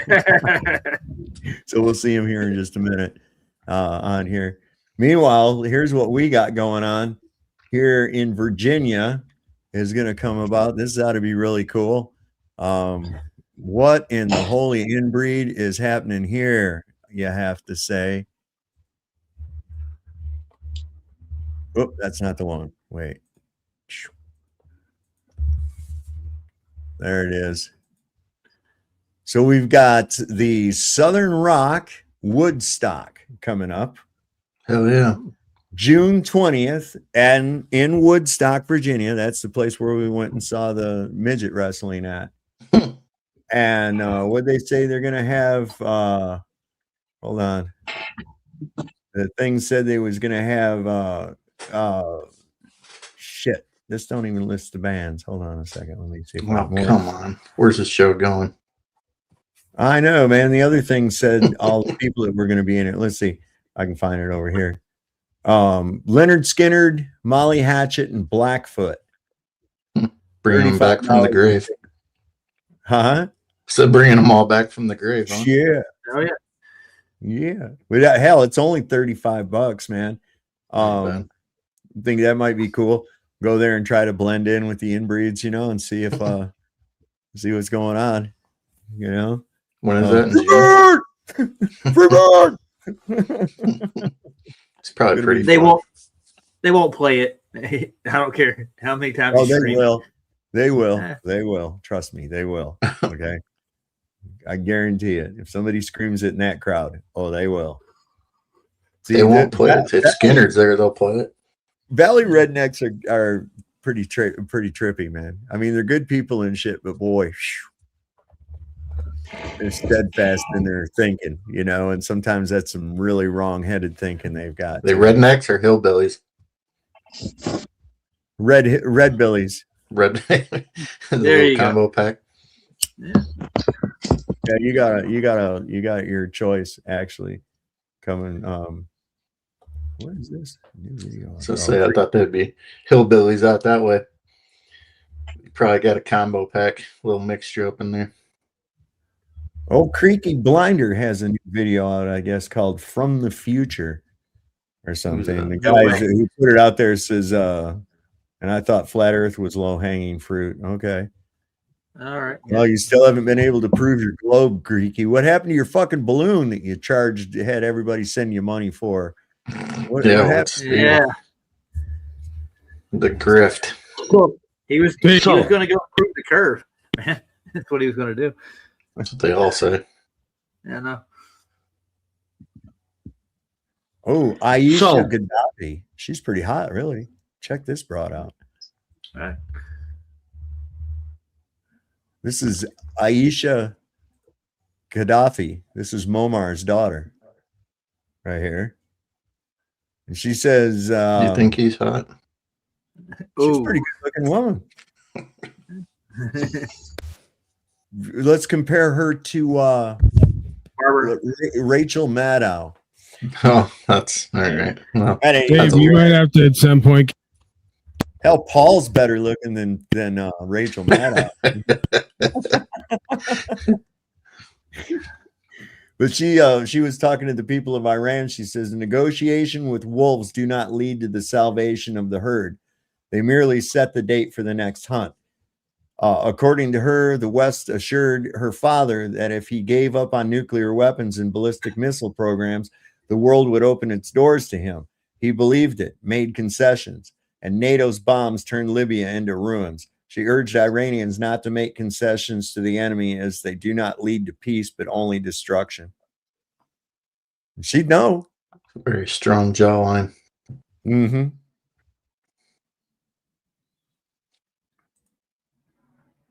Looks a lot better than some of those women crying over there in Tel Aviv right now, letting the Jew beast loose in their persona. You know, pretty bad. So I guess they're all scurrying too. There we go. So yeah, I was saying you might have to give me a little bit. And by the way, thank you for the compliment that I'm in fact more fuckable than whatever that creature was. We might need to do a little Barry Maguire, Eve of Destruction. You know, somebody I just wrote it. That. I just wrote a version over the last 10 minutes. No shit. Let me see. Where is that? There was one, and I sent it. I thought I sent it to Cubby, but I accidentally sent it to my boss. Let me see, where was that? Moving up in the world. Yeah, let me retweet that one more time. I'll do it. Undo repost and repost it. Now I can find it easier. Look at there. Uh-oh. I do Eve of Destruction. I have a video of it on my channel here, and just the traditional way. But yeah, they changed it a bit. And then if you got yours, you play or something, Paul? The AI. The AI is amazing. No, not really.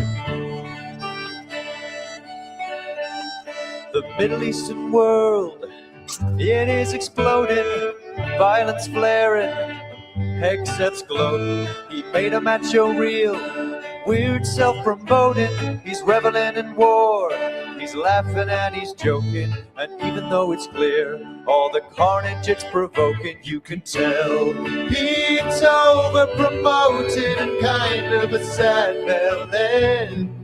How to show such glee, spreading grief and destruction.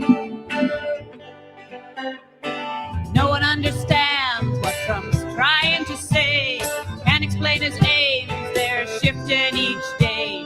Preemptive half-putsch, regime change or play. Wishing power to the people as he bombs them away. Watch the peacemaker deploy, he's Netanyahu's boy. Epic fury, over and over and over again, my friend. That's what Trump may need for his war of distraction. Yeah, they wanted it so bad. The headlines to be making the death toll sad, but not worth contemplating. Torpedoes look cool. The memes they're creating make Hexeth drool. You bet he's masturbating. His WhatsApp's hot. Can't hide his excitation while U.S. respect is disintegrating and the whole fucking Gulf kinda escalating. It's not healthy, over and over and over again, my friend, to be so naive, spreading grief and destruction. Some think it's so the Strait can be used to bully China or softening the ground for control of oil refiners. You may racketeer and leaders replace, but as bodies pile up, you'll be losing your base. The pounding of the drums, the pride and disgrace, as you bury some school kids or refugees displaced, and the White House tailors a photo op to fake grace. Story over and over and over and over again, my friend. The legacy, the bombing leaves its destruction. Oh, the legacy, the bombing leaves its destruction. Thank you for watching our video. We hope you enjoyed it. If you did, then we'd love for you to check out our new upcoming album, Hollow Chapters. What do you think? My version's better, Dave.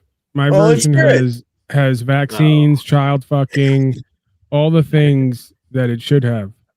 Let's hear it. Just waking up. Hang on a minute. I fell asleep then. You know, it's kind of wonderful. Took all the energy out of it. You know, because they just did it. We're gonna do another version on the back of it. Come on. We'll save it. We'll save it for later. Maybe tomorrow. Maybe later. I don't know. Or maybe in just a little while. Yeah. Need a little more cowbell. Version of Eve of Destruction. Because you don't believe that we're on the eve of destruction. I do. I mean, this is I know Israel's on the eve of destruction if it hasn't happened already, and I'll tell you what, that's a happy that gives me warm and fuzzies right there. That gives me Are you trying to tell me that Operation APAC Fury isn't working out the way they thought it was? It didn't. It didn't. The Operation Epstein distraction has not, because I mean these fuckers are sending over missiles with shit written on the nose cone about the Epstein regime and here's just desserts for the pedophiles of the West and all that shit. You see, they're lumping us in there with them. Just like we lump everybody together because of some Iranians action or some other, we lump everybody all together in that country. It's like, dear Iran, I do not like this government. Please destroy it so that I don't have to.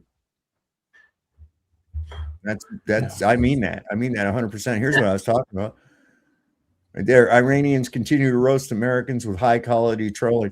This is vaccine for pedophiles on the side. It's almost like if they're doing operations on both sides, they got us all, right? Because it's almost like they're trolling us back by going, okay, now you're going to side with Iranians because they're more reasonable and sensible than your own situation, right? Like, no. What? No, what? No, what? Are you just yelling out no in general, like to the reality? Like, you don't want to believe it's real, or? No. He's saying the whole thing's bollocks, is what he's saying, I think. Okay. Yeah, I mean, you always got to wonder: is there somewhere where we've been psyop to buy in on one side of an issue or another? Right? I always try to look for that. Look, I'm cheering on right now Hezbollah, and they're in. That's great, Dave. They're incursion into northern Israel. They're fucking sending rockets in there. A missile hit the fucking Mossad headquarters and just totally devastated it. I don't care who does it. Whoever. Can you see a potential problem in the future that might arise for us if we start saying things like, I'm fully in support of Hezbollah, knowing little to nothing about let who me they actually are and how we're going to be perceived? I am fully in support of anyone's endeavors to destroy Israel. I don't care. Well, okay, then. Dave is very clear on this issue. I didn't know you were that clear and outspoken about it. And look. Then we have no reason. I think I like the conditions that Iran has placed for them to stop the war. Okay. And one of those is full withdrawal of all military bases in the Middle East. Yes, 100%. We have no fucking business being there at all. Second is that they won't rest until Israel is obliterated. I'm down for that too. Right, but you can obviously see, like, and again, we went over this. I don't know how much you stress it or cover it here, but it's like that's my linchpin is the 3 World Wars letter. So it's proof that this is all organized, right? So you can obviously see that this is potentially organized to be mutually destructive. Like this is the Samson option without the Samson option. You get what I'm saying? I see it as Shabbat Goy versus Muslims. Okay, Shabbos Goy versus Muslims, and that's sort of like Dracula's helpers fighting each other. I don't give a fuck. The first one, it's obviously going to impact all of us, right? Economically and otherwise. I mean, see, these people who proclaim to be Christians, though, Paul, they're not Christians. They're not. There's nothing about them that's Christian at all. The first condition shouldn't be a problem because that was also a campaign promise from Donald Trump himself. We're going to remove all of our guys from overseas. You know, so you're just fulfilling your two birds with one stone. You know, fulfilling one promise. And I'm like, that's not unreasonable. I mean, American hegemony in the world is got to stop. We have bigger concerns in the United States without your colonial dramas. Get that shit out of here. We don't let those people be, let them live their life. I've never felt threatened by fucking Iran. I feel more threatened by the United States government and the fact that they're puppeteered by this despotic little shithole that's being leveled right now. Take away the head of the snake, baby. How do you think this world would play out if there wasn't a few countries putting up a resistance against America? Like just a complete monopoly on it all. Like, how do you think that would play out? Well, I'm saying that on some level, even if it's spiritually, it's all organized, even if the players aren't aware of it. I'm not saying it's directly like, some folks will say all the nations are front and the leaders are actors and they're pretending to war with each other. I think it's even more deceptive and insidious than that. They are actors and may not know it, and everyone's being played off against themselves and each other by some animating force here, some demiurge, right? If that. But the ones makes that are sense. supposed to benefit from this third world war are actually getting pummeled right now. You see, I don't Do you know believe what? that. We should all get along. I think that Hey, this Bob. is a latter part of a shoring up a hundreds and thousands of year old plan of AI integration, New World Order, digitized currency tokenization, evaluation and identification of the slave tied into a neural network. I think it's it's too payday planned. complete. It's too planned though, because they haven't considered the chaos theory. They haven't considered that it will right itself. They can't. Oh, I agree just with you. do it. And that's the thing with the people that are waking up, like people like me, that in most circles saying that. I hope that Hezbollah and Iran flatten the fuck out of Israel. No. Okay. I do believe that the same way that we could say that there's a force here, a demiurge here, there's other forces here at play, it seems, that kind of counterbalance that. And the scripture does kind of allude to that. And the more I live, the more that I guess, intuit that or tap into that there is going to be another unseen hand here that throws a plot twist at everybody, especially the folks who think that they're in charge and running the show, right? Right. Well, that's the thing, is it's obvious that they're not in charge and they're not running the show because it's just fucking chaos. And of course, I think there's evidence. What is it? Ordo ab chao. Of course, but I don't think they're going to get the order that they think. This is why they're having to juice up these anti-Semitic attacks and make laws against anti-Semitism and laws against speech and shit like that to protect the Chosenites. Well, you Because have to people wonder, right? That we essentially represent a contingent of folks who are the minority and are potentially a part of, if not the reason why historically this place isn't taken already, right? Whatever works through us. So you have to wonder what the next stage of their psyop or their sort of attack may be concerning folks who are not bought in and going to buy in, right? Because that, I'm sure, determination has been made on some level. Maybe it's already underway, right? The chemtrails, the 5G, all the rest of it. The modern day ovens are already in play, as much as I don't like to. Well, and let's folks. not forget that the United States government ordered all those fucking guillotines. I guess it's been about 20 years now. When the fuck did they need guillotines for? No, bring it fucking back. Here's the this is great. I love these propaganda wars back and forth. It's like watching two fucking dudes getting ready to fight and they keep talking shit to each other, you know. It's the IRGC response to Trump's ground invasion proposal. I can't believe that he would even propose such a thing. That motherfucker must not have a map, and if he does, he doesn't understand how the scale on it works. Is Iran fighting with the U.S. on Twitter again? Are they warring on Twitter? Yeah, they're having a Twitter war, I guess. He says, we've been waiting. This is what they said. They said, we've been waiting for such a day for years and years. We are 100% ready. Come from our ammunition crates. We have made coffins. We will bury you in this very soil. Yeah. الرحمن الرحیم وأعدوا لهم ما استطعتم من قوة. چند روز پیش شنیده شد ترامپ در اظهار نظراتش پیشنهاد حمله زمینی داده. ما سالیان سال منتظر یه همچین روزی هستیم و آمادگی 100% داریم. بیاید از جلب مهمات‌های خودمون تابوت‌هایی درست کردیم که شما را در همین خاک دفن خواهیم کرد تا درس عبرتی شود برای کسی که قصد تعدی و دستاوردی به خاک ایران رو دارد. تجسم آیات الهی قرآن هستی، تجسم منطق جهاد الهی قرآن برای سعادت مسلمانان هستی. We're literally living in a movie is what's going on here. That was pretty dramatic, man. That's the political version of what are you going to do this summer at SummerSlam when I come down to you and teach you a lesson. That whole deal. Doing The Iron Sheik. Oh wait, there's more. Come what are you on, gonna do when I brother. rain lace a smackdown on you, U.S. corporation? There's even more.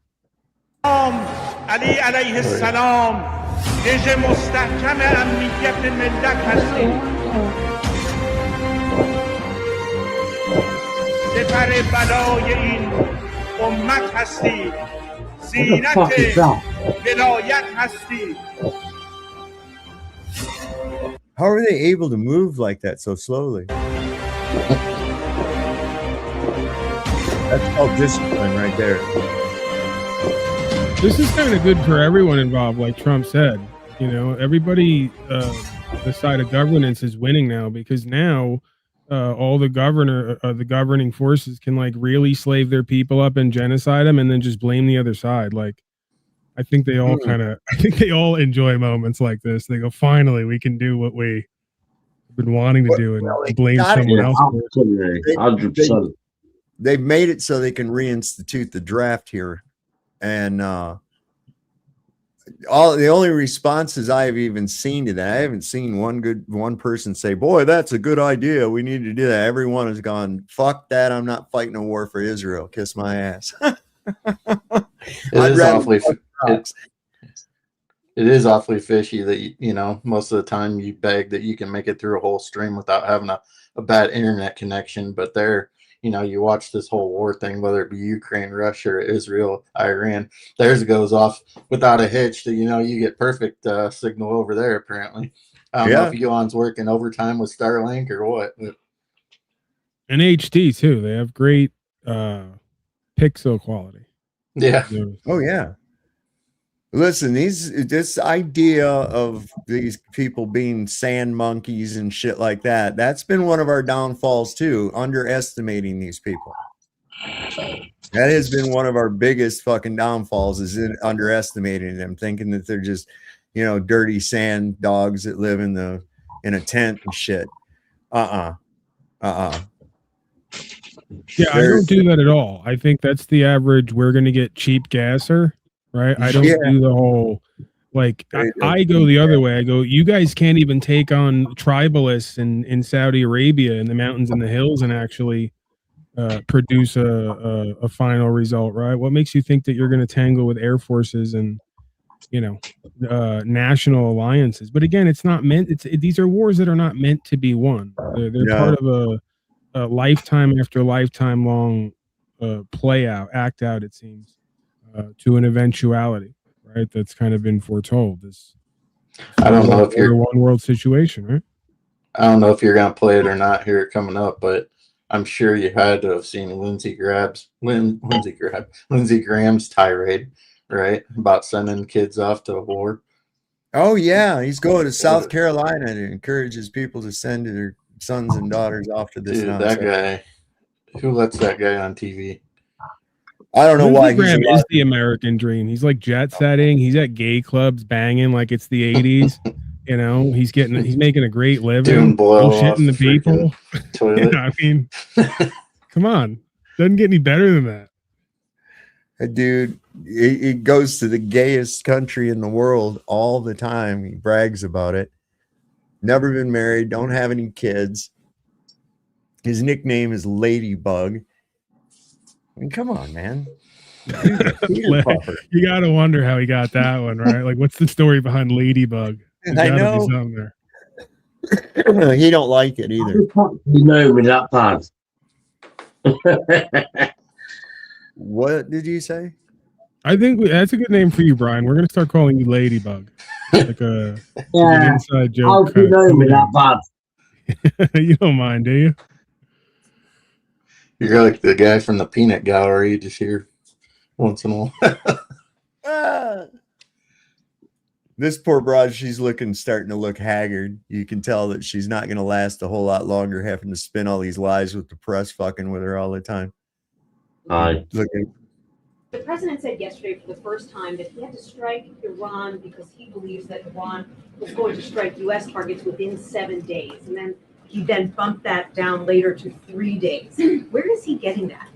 that's not the first time the president has said that he chose to launch Operation Epic Fury because he felt as though Iran was going to strike the United States and our assets in the region first.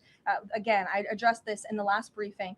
This was a feeling the president had based on facts provided to him by his top negotiators who had been engaged with the Iranian regime in a good faith effort. The Iranian regime was lying, deceiving the United States of America, clearly trying to continue their nuclear program to create a bomb that would, of course, threaten the United States of America.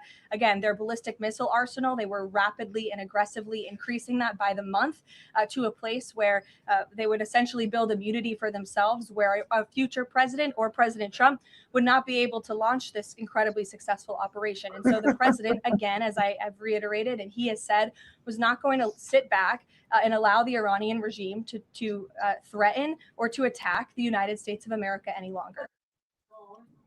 When does Iran attack the United States? Well, they were about to, right? I mean, we have intelligence, we have experts here. They're constantly, this is what they do, gathering intelligence. And it seems like potentially maybe they were about to, for the last 33 years, do an attack. If they had that capability, we wouldn't have attacked them. God. I mean, what does it say about me, quickly, that somehow or another I did guess that before this man revealed it, that the ladybug thing is black males all over Lindsey Graham's ass, apparently, in quotes. Why did that occur to me? Like, that just shows how twisted I am. I go, something about black circles on his back, right? That's where we're going with the ladybug thing. And sure enough, I don't know. I think it has to do something to do with the way he walks. I don't know, man. God knows these people are just fucking perverts is all shit. That Sasha Riley said that he's seen them seen Lindsay at these elite parties where they indulge in this craziness. And as he remembers, he said his dad said something about him because Lindsay acts even more flamboyant off camera than he does on camera. Can imagine. Yeah, I know, right? And I guess the kid's dad said something to another guy about how fucking gay that dude asks, and the guy says, "Yeah, I know that's okay between you and me." He says, "But don't let any of these elites hear you say that." He said, "A lot of them are gay and shit, gay and bi, so they get upset when you tease them and shit, and that could result in your death." So, you know, I guess there's a limit on which fags you can tease. I don't know. Yeah. Just that's my synopsis on it. I don't know. Yeah. There we go. Okay, so archive. Khamenei explains death to America means death to the Zionist regime, not the American people. Stated that before. There's a little video to educate you a little bit. گله میکنن که چرا ملت ایران میگن مرگ بر آمریکا. اولا بنده این رو برای حضرات بزرگان آمریکایی روشن کنم. مرگ بر آمریکا یعنی مرگ بر ترامپ و جان بولتون و پومپئو. مرگ بر اینا یعنی مرگ بر سردمداران. ما به مردم آمریکا کاری نداریم. مرگ بر آمریکا یعنی مرگ بر شما چندتایی که اون گروهی که دارید اداره میکنید کشورتون رو. مراد اینه. حالا در این دوره اینان، در دوره دیگر هم دیگران. بحث ملت آمریکا. Hold on, go ahead, man. Go ahead, Brian. Ladybug, go ahead. No, I'm just saying I have no idea what's going on there. Well, that's your problem.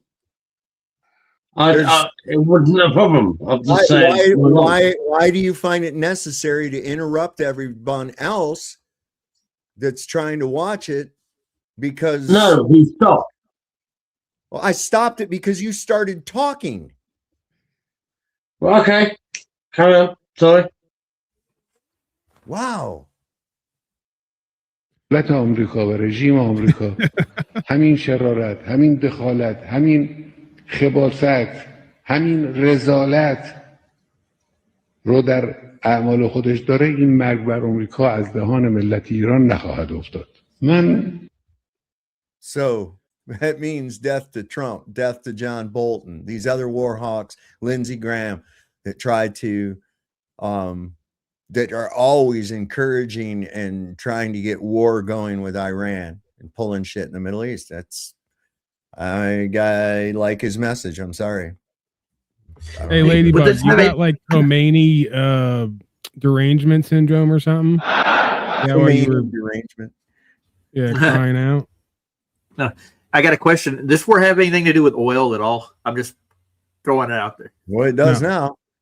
Oh, yeah. No, let me tell you what this war has everything to do with.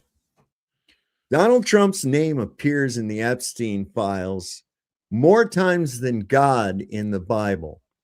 He appears more times than Harry Potter appears in all 7 books of the Harry Potter series. Okay? Okay. And so to keep you from talking about it and asking why these have been illegally redacted, in his own words, I don't give a fuck about Marjorie Taylor Greene. I'm not going to release that list.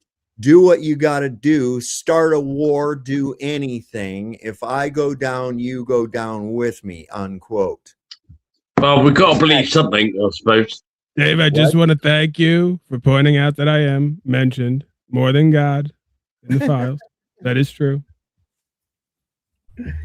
Bigly. So, it's a killing 2 birds with 1 stone. They'll get rid of Iran and cover up Trump's whatever it is. You know. Oh, they had no hope in hell. They had no feasible way of defeating Iran to begin with.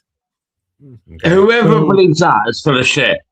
I think that's a thing. No plan. I think that's a thing, but it's supposed to happen at this time, right? It's like another piece of the spiritual sort of organization and revelation, because this is the point where they want everybody to completely lose faith and trust in the system and everyone who's a part of it, right? So then they can bring you the solution. And one of the ways they're going to do that is by revealing that everybody's fucking and eating children. I mean, there's no better way to get all the slaves on board with their next system than to reveal to them that this is what people running this one they're voting for have been doing all along, right? So yeah, I believe this is the whole prerequisite to ushering in AI is the revelation of, the planned almost revelation. I'm not saying it's not happening.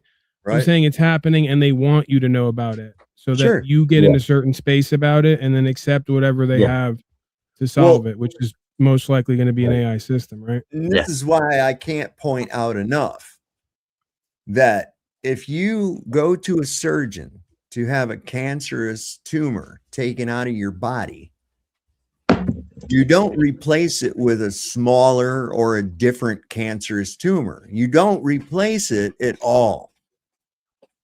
And that's what I'm encouraging. I hope the destruction of this wicked government we have happens, and I hope it happens soon. And then maybe enough people will be bright enough to see that, this never fucking works. Why don't we operate in smaller communities? Because the bigger something always gets, the worse it fucking gets. And I think that the people that set this place up in the first place had kind of that idea involved in the beginning with the Articles of Confederation. It wasn't one big, huge conglomeration. It was a union. It was just a unification of countries on the American continent, each reserving and maintaining their sovereignty. And the federal, quote unquote, federal government, the Washington, D.C. was only a place of neutral ground for all of these unified states to meet and hash out the nation's business. As soon as we went to a federalist system like we're in now, it became this behemoth that gets out of control. It was much easier to take care of when it was in the old style of a confederacy, where we only need to take care of Virginia, fuck the feds. We only need to take care of Georgia. We only need to take care of Florida. As long as we're aligned in our beliefs and our constitutions, that's fine. But that was supposed to be everything, right, Dave? Like all the branches or all the aspects were supposed to engage in checks and balances, right? Which Right. is a big if, because it presupposes that all the beings involved understand the spirit of the law, which is codified in the letter of the code and policy, right? Which it doesn't seem like they really understand or follow either. Well, But yeah, I mean, and here's the thing: this is what a lot of people are elucified over, is the fact that we're not under that Constitution. We're not a party to it. We're under a thin veneer that was placed over it, a uniform commercial code that is anything but uniform. This is why you go into a courtroom and you start yammering on about your constitutional rights. They could give a fuck one about it, because they're not operating under the Constitution. They're operating under. Disagree. Well, I believe that they actually presume even further than that, that their later amendments, because this is what these legal folks do, is they use double speak and plays and bills and acts to get you wrapped up and tied up. So they created later amendments that made you only a party to the Constitution if you are in a certain capacity, right? 14th Amendment. Right. Essentially a corporate capacity. So right. Folks think they're claiming constitutional rights and getting more free, when actually they're limiting the scope of their power and status and standing, because the only way you'd be a party to that Constitution is if you existed in the capacity that they've listed there, right? That's essentially the corporation's contractual compact. That's their policy. That's their law. It's supposed to keep them in line. I think that's not where we get our rights. I think political parties should be abolished if they're going to have this, because this partisan party politics shit, I mean, it's even in the Supreme Court. Look, your job is neutrality, to interpret the law, not to interpret it as a fucking Republican or as a Democrat. You have to take that off of it, and they don't do that. That's why they try to stack their fucking courts with their political parties and shit. That shit should be out. This whole thing, Democulans and Republicrats, it's fucking nonsense. We need to get rid of that shit. People need to wake up from that too. Well, this is that whole thing that the conservatards will do. They'll say, oh, you don't want the rule of law. No, I do want precisely the rule of law, where everyone has to be held to that same standard, or they're delegitimized, as the Constitution outlines, right? Anytime these actors go against the original aims and intents, we can disregard their policy and code at will, right? And not be held liable under the law. So what we need is a renaissance, a resurgence of the rule of law. But first, the understanding that legal is not the same as lawful, right? That's right. That's right. That's right. Legislation, man cannot create law. Law is already established, and a crime is only committed if there is a victim. And a victim constitutes anyone that has suffered loss, injury, or harm. That you cannot break. God damn it, Bri. I'm going to have to let you go. You've done that way too many fucking times, dude. I can't do it no more. Sorry. I just can't. Right in the middle of what I'm fucking talking, start blabbing shit. Can't do it. Well, Anyway. so you're saying God's the only person that can make law? That's correct. It's already been made. It's established. By the way, that's been ruled on. Like, just so you don't think that we're talking sovereign citizen, because they'll tell me it's patriot lore and mythology. You know, this has been ruled on at various points by folks in this system, right? That man is only subject to the laws of nature in its purest form, right? And that everything else is consent to the governed. When you start forming societies and civilizations and cultures, those policies and codes are only given the force of law to the consent of the governed. That means each and every man and woman has to subscribe to that society and consent to be governed by those rules and policies. The moment that those rules and policies become a detriment to the individual, he's free to disregard those policies. That's what made America exceptional and great, right? Because that was unheard of at one point. The rest of the world still to this day exists and loves to exist, it seems. They're proud of it in this collectivized state, right, where they have a duty and an obligation to the society that they subscribe to, right, with or without consent, right? It's a by force endeavor. That's how they think order is kept, rather than self-governance, right? So it's really governance from within versus governance externally, or control, dictation, right? I saw a shirt today that on Facebook that I want to order, and it's on it. It says "Strange women distributing swords from a pond is no basis for a system of government."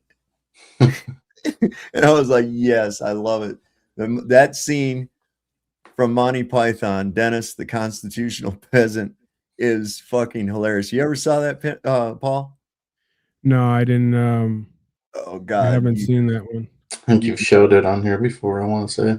Yeah, I have before. I haven't seen that movie, but I've seen the clip. Let's see, there it is. It's right top of my search because I've pulled it up so many times. Let's see. Oh, here we go. This is a Monty Python skit. That's why you find so much of their shit is so from, the way, how shit rolls, I mean, what today, like there's a scene in Life of Brian where the guy, he wants to be called Loretta, and they say, "Why do you want to be called Loretta?" And he says, "Because I want to have babies." And he's like, "You can't have babies. You're a man." And he says, "Don't oppress my rights," and shit. And they start saying, "Okay, well, why don't we agree that it's his right as a man to think he's a woman and that he can't actually have babies?" And it was like, what the fuck is the point? But it's like right exactly how things are right now. But this is a scene from the Holy Grail. This is pretty good. These peasants are out working in the peat soil.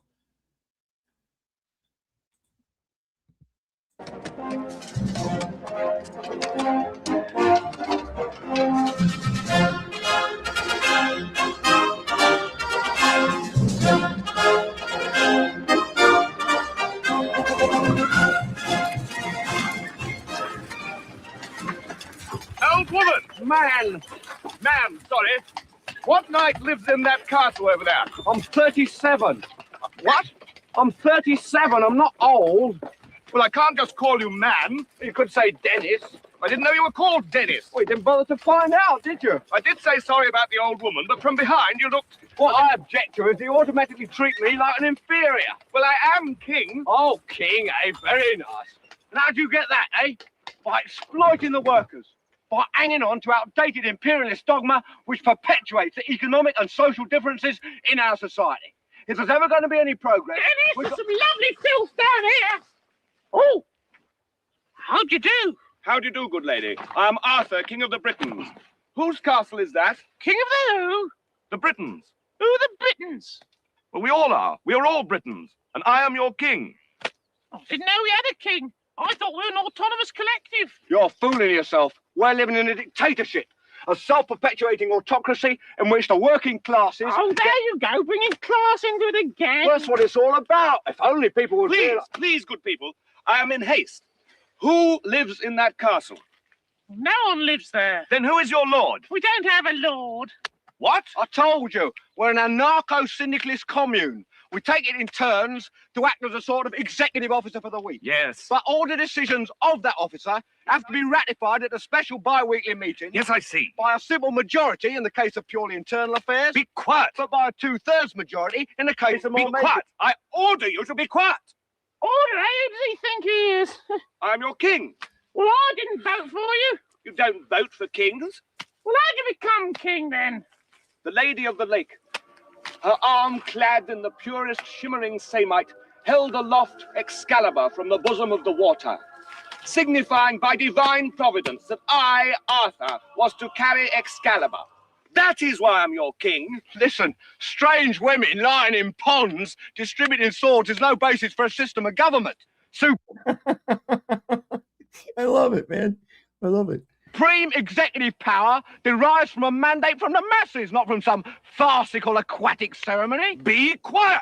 But you can't expect to wield supreme executive power just because some watery tart threw a sword at you. Shut up! I mean, if I went round saying I was an emperor, just because some moistened bint had lobbed a scimitar at me, they put me away. Shut up! Will you shut up? Ah, now we see the violence inherent in the system. Shut up! Oh, come and see the violence inherent in the system.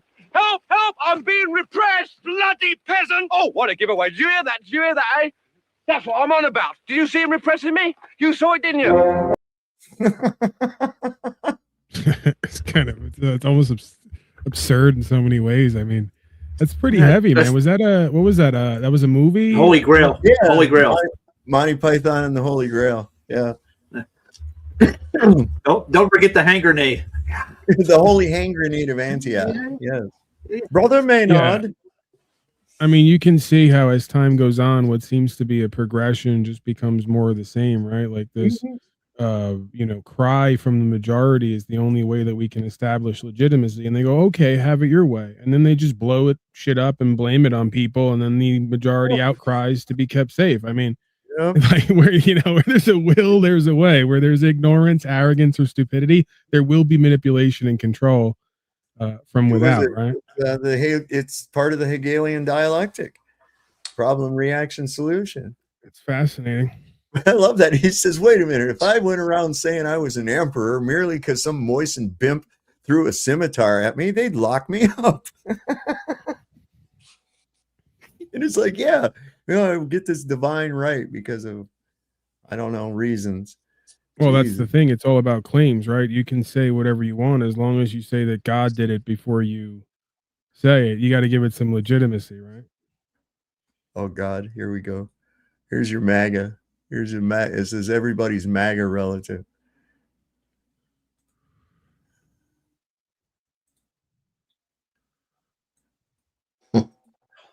Hey man, what you watching? Fox News, duh. I can see that. What they filling your head with today? Oh, just the truth about how all these Democrats are out here giving all our money to the illegals. Oh yeah? How's that? Welfare for one. Actually, undocumented immigrants don't qualify for welfare benefits. So, oh yeah? Well, what about Social Security, smart ass? Yep, they don't qualify for that either. Medicare and Medicaid? Still no. Yeah, well, I'll tell you another thing they don't do, and that's pay taxes. And if I have to, they should too. You're never going to believe this, so I don't even know why I'm wasting my breath. But undocumented immigrants actually paid in almost $100 billion in taxes last year. And not only that, but they're not American citizens, so they can't qualify for any of the benefits. So they're kind of just giving it to us because, as it turns out, the IRS doesn't give a fuck who you are or where you came from. They just want their money, unless you're a fucking billionaire, and then I guess you ain't got to pay shit. Okay, so you're telling on yourself and admitting that they're taking our jobs, and that's why I'm out of work. Terry, you got fired because you were stealing parts off the riding mower at the John Deere and then selling them on eBay, not because an immigrant stole your job. You're just a criminal. You know what? You just won't listen to facts, so I'm done arguing with you. Sharon, where's my IVT card? I need to go get some cigarettes. Terry, I told you Trump took away our food stamps in the one big beautiful bill. What? I'm sorry, don't beat me again. Hey, Terry. What? Are we great yet? Are we great?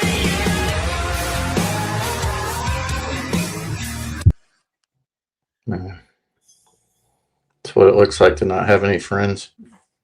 Yeah, and you got to make videos by yourself. Yeah. Holy schmoly, we're in trouble. Holy shit. Here's some interesting, the more you know. It says, did you know that Anne Frank's diary was written by the Jewish novelist Meyer Levine? The ballpoint pen it was written in wasn't even invented yet when the real Anne Frank was alive. There was a court case years later to decide how much Levine would be paid for his work. Did you know Actually, that? I don't know. If the more you know. That letter was promised 3,000 years ago. It was. Knowing is half the battle. I gotta see if I can get those over on my thing real quick. Actually, I don't know if you two gentlemen are aware that there was indeed a German school teacher who wrote already in the early 60s about the diary being most likely a fraud. And Otto Frank immediately pounced on him with a Hamburg law firm, and the case did go to court, and it was inconclusively settled out of court based on the handwriting expert, Minna Becker, I think was her name, who said at the time that, that the material that she had seen would tend to indicate that the entire diary was written in the same handwriting and therefore is authentic. Now, there was a court case 2 years ago in Germany by an acquaintance of mine, Ernst Römer, in Hamburg, and his attorney, Rieger, who is a young man like we are of the new generation. He managed to get the West German government's criminal experts involved, and they did forensic studies actually in Basel. and came down very heavily in favor of Römer. And Römer, in effect, it is stated that the German government says many additions were made to the diary that came out in this court case in ballpoint pen. Now, since ballpoint pen came only into popular use in the early 50s, if Mina Becker's claim is correct, that the entire manuscript was in the same handwriting by the same person, then that same person must have been alive in 1951-52 using ballpoint pen, which Anne Frank, the little refugee girl hiding in this house in the back alleys of Amsterdam, certainly couldn't have laid her hands on. And rather than condemning the school teacher's case, it proves that whoever concocted the diary, in effect, using the same handwriting, was alive in 1951. So Anne did not. That's Ernst Lindell. He's he's a real thorn in the side for the Chosenites when it comes to this shit. Here's Jeff put this out today. He sent it to me on my phone. I thought it was pretty good. Let me bring this up real quick. If you're gonna tell a story, I mean, a refugee girl in Amsterdam, baiting Germans, good line, Well, you got to, these stories. We saw the woman who claimed to have a nail driven through her head, and then there was the other woman that said that her friend was locked in a freezer truck until she froze solid, and then the soldiers pushed her out onto the concrete, and she shattered. And then we heard the woman on Oprah tell us that you could tell whether they were burning Poles or Jews by the color of the smoke, because apparently different ethnicities give off different colored smoke. Yeah, Jews burn royal purple because they're the chosen people. Okay. There you go. Yeah. And you don't see that in the films because they're all black and white. I get it now. Right. Jeff went on a safari looking for Chosenites. We're on a safari. We're going on a wild safari through Brooklyn looking for wild Jew. We're going to find them.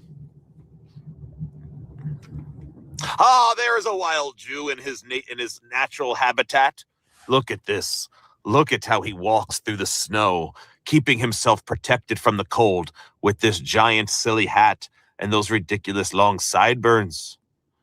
Look at how he walks like he owns the streets in his very feminine socks and shoes.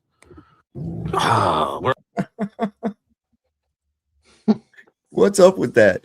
What is up with the way those fuckers dress like that, man? They wear those socks way up like that.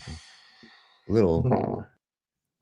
don't know. They have like special store. I never see that kind of shit sold at Walmart or anything, but they're all wearing that same shit. Where do you get that? I mean, is there any, can I just go to Marshall's and say, hey, I want like a big furry fucking hat, or there's a shop. There's a shop called The Chosen Are Us. Chosen Are Us. No, they're Jewish haberdasheries that sell these, and they're expensive as hell. The hat themselves cost around $5,000. Wow. The one he's wearing in particular, Now I got one that I paid about $8 for, that the flaps come down, cover your ears and shit. It's got fur inside it. That's a hell of a lot better hat. You telling me Jews are going to spend $5,000 on a hat? Yeah, I don't think so. That sounds a little. That's what they say they do. They honestly, That doesn't sound very Jewish to me. Will they get someone else to pay for it? That's the trick. Well, that's the goy price. They're not going to give you their price. You see, that's his whole job. He's supported by the synagogue. That guy, he says, I must make big, ridiculous, furry hats for my friends. All right, let's try to work a bit here. How do you get a free $5,000 hat? I don't know how. You get a Palestinian to buy one, and then you just take it from him. Well, it would work. That's probably what they do. But why? I don't understand. The first draft will work. Yeah. Palestinians usually buy hats there for, labor and work and that kind of thing. Those hats that those guys have are not hats of a working man. Not at all. Nope. Sorry. Get a ladybug to sell you one. What? I said you get Ladybug to sell you one.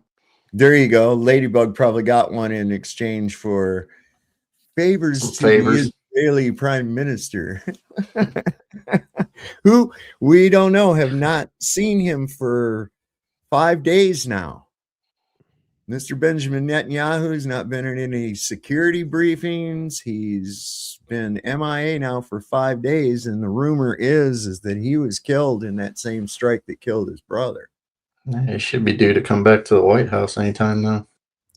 They've put out an open assassination. They said they're gonna try to take out Trump. They have openly said this, and I'm like, okay, well, that means I probably wouldn't want to be at any kind of a Trump rally or any place that motherfucker's at. I mean, he's already caustic as hell. He cost that one guy the fucking election down there. He went and rallied for him, and the next day his poll went down 14 points and Massey's went up. I'm like, yeah, this guy's toxic. So you're telling me they lifted the bounty off him from the last time when they killed whoever that guy was from his first presidency? Oh, we don't even know that they really did that. See, well, I know. I'm just saying they supposedly put a bounty out on Trump. That was part of the reason why the whole, why he got shot in the ear type thing. So the conspiracies say, but yeah, right. You gotta wonder too, right? Like if you're going through a midlife long genocide crisis, and you're one of the most famous now war criminals ever, it's got to be draining on you. Like waking up every day, you're BB. You're like, this is it. Paul, I think it energizes him. I do. He's old as evil personified. He's evil personified. I don't think he's he's scared of getting caught, I'm sure, but I think he finds it exhilarating to kill people and commit war crimes and do horrible shit. Yeah, but I mean, he's got to go largely misunderstood in his life, right? I mean, this is something that's maybe I'm projecting. It's kind of plagued me at times, the old misunderstood thing. BB's got to be misunderstood, right? No. Like, imagine, like, what's BB's dating life like? You know what I'm saying? Like, it's got to be rough. He's a demon. That's whatever life they have. All right, whatever. I mean, for real, this dude is evil and personified, man. I can't believe it. These Israelis, they have T-shirts and shit, and they give them badges that it's 2 kills, 1 bullet for shooting pregnant women. Ain't that fucked up? And now we're trying to get syndicated here. I'm trying to help you out, right? Like, we developed a whole sitcom around BB. Handcuffs it's like a Seinfeld thing. Golden handcuffs won't fit on me. You got the neighbor, Epstein. I could go rogue any minute. See, they can't control me, so it will never happen. Takes his shekels from Rumble. I'm untrainable. You just ask my wife. Dave Untrained. It's Paul Enslaved and Dave Untrained. That's it. I can't be trained. Ask my wife if I'm trainable. Yeah, I get it. The FBI warning of possible Iranian drone attacks on our homeland. A new alert reviewed by ABC News revealing Iran's aspirations to conduct a surprise attack specifically against unspecified targets in California. This has got to be one of the dumbest psyops of all time. We've reviewed an alert that came within the last couple of weeks, Kira, just recently. Hang on a quick second here. You guys heard that, right? He said that this bulletin supposedly came from within the last week or two. But then in this graphic right here, it says September 2025 bulletin. That was 6 months ago. And now they're making it sound like it's some new thing that just came up. Now they're just bringing it up like it's breaking news. That's a little weird and a little sus. This narrative that Iran could somehow strike California is actually a complete media fabrication, and we have the proof. Quote, a source with knowledge of the memo, but not authorized to discuss it publicly, said that the warning was issued based on intelligence received by the United States Coast Guard. Law enforcement sources experienced in intelligence said such alerts are cautionary in nature. The source is experienced in counterterrorism and said that, quote, it's not been deemed credible at this time. The sources also stressed that the warning was cautionary and that there was no indication that Iran was planning an attack or if it even could successfully launch one. So what this is nothing more than, oh yeah, we had this feeling that Iran would like to attack us, even though they don't have the weapons to even pull off this attack. But they want to, though.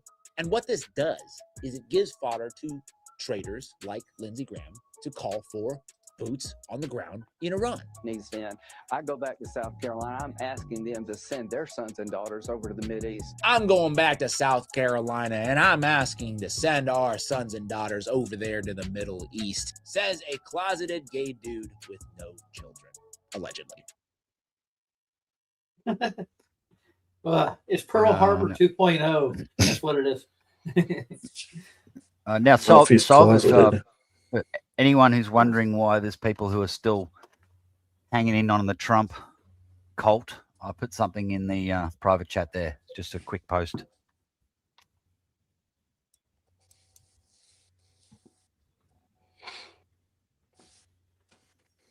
You muted, mate, I think. I say I hit people with this shit when I'm on Facebook. I see these Trump supporters on there, and I go, so fucking raping kids just wasn't a deal breaker for you, huh? That's interesting. That's very interesting that you're willing to overlook child rapists and shit because of MAGA or whatever the fuck it is cult you're in. That's why I always ask that. Go ahead, Luke. Just going to say the Q psyop just goes hand in hand with the Trump psyop. You see? Oh my God, yeah.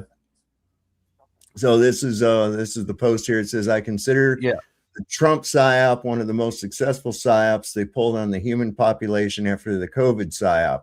With the COVID psyop, they tricked a large part of the population. With the Trump psyop, they tricked the right wing and a large part of the awake movement. Somehow they were able to convince people who woke up to the COVID scam that a billionaire who could never know what it is to be working class American with obvious ties to the swamp is working for humanity, even with Operation Warp Speed and mounting evidence to the contrary. Some people kept believing it and making up excuses. Mental escape hatch after mental escape hash without any evidence being pulled out of thin air to keep the narrative for Trump as the 5D chesser alive. Now with the Iran war, that was never supposed to happen under Trump, being the final nail in the coffin, some people still choose to follow it to the bitter end. Although now MAGA is fractured and a lot of them are waking up to the reality. See examples in the comments of big influencer accounts. The elite are masters of mind control. You didn't think they wouldn't try to catch the awakening masses with a strong savior figure that promised exactly what they wanted? People tend to believe what they want to hear. And that's exactly what they played into. I hate his face so bad. I really do. I can't stand that face of his, man. It's just like he gets that look right there. I'd just like to fucking punch it off of him. The little smug fucking dick. And he's wrong. He's so goddamn wrong, confidently wrong. He reminds me of these goddamn globetards with their haughty bullshit. Called it an excursion into Iran. You mean incursion? But nobody will correct his stupid ass on it because they're all afraid of his. Oh my God. That's why he's the man for the job. He invokes so many emotions in people, whether good or bad or however you view him. Yeah. That's just what he's there for. He's the ultimate puppet. So much, I don't think my anger isn't it's so much at him. I think as it's the fact that he does this dumb shit and these people don't even fucking say a word. They just let it go, like with the shoes, right? Yeah. I mean, if my boss bought me a pair of shoes and it was too big for my feet, I would say, hey, dude, that's a really nice gesture. I appreciate it a lot, but man, I can't wear those. They're not the right size. Yeah. Not this guy. I'm going to wear them anyways. I'll stuff tissues in there if I have to. What the hell? Why are they so afraid of him? It's probably because he flips out no matter if anything that goes against him in any way, he flips his shit on it. That's why. I was going to bring that up earlier when you asked that question. Everybody kind of thinks that Hillary's the only one that's got a quote unquote list.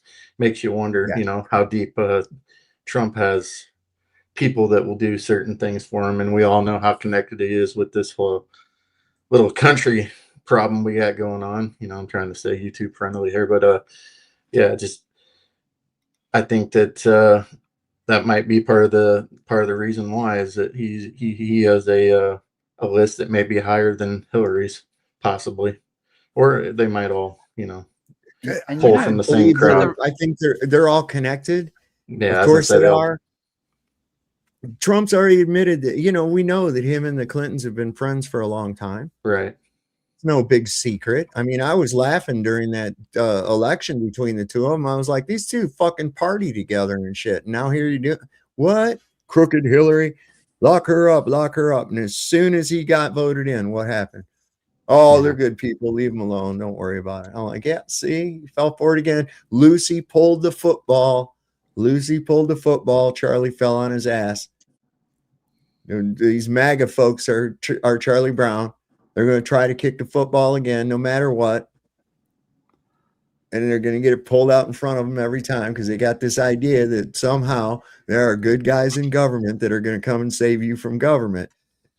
What a fucking preposterous goddamn idea that is. You know? Yeah. Anyway, this came from the Iranian embassy in The Hague in the Netherlands. We have no issue with civilians. Why did you attack the Manab school? Go on, lie.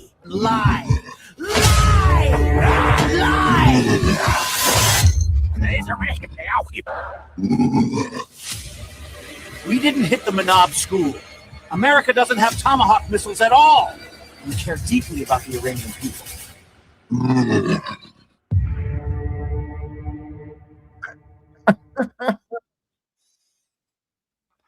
That's fucking next level trolling right there.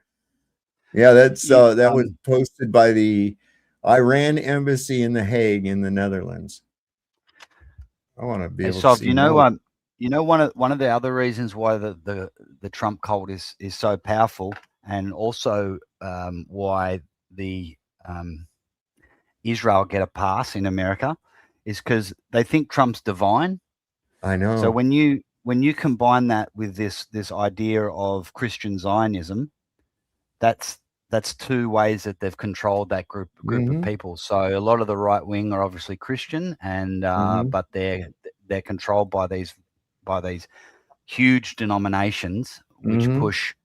So that they push Israel, but they also push Trump as like a divine figure, like he's a messiah.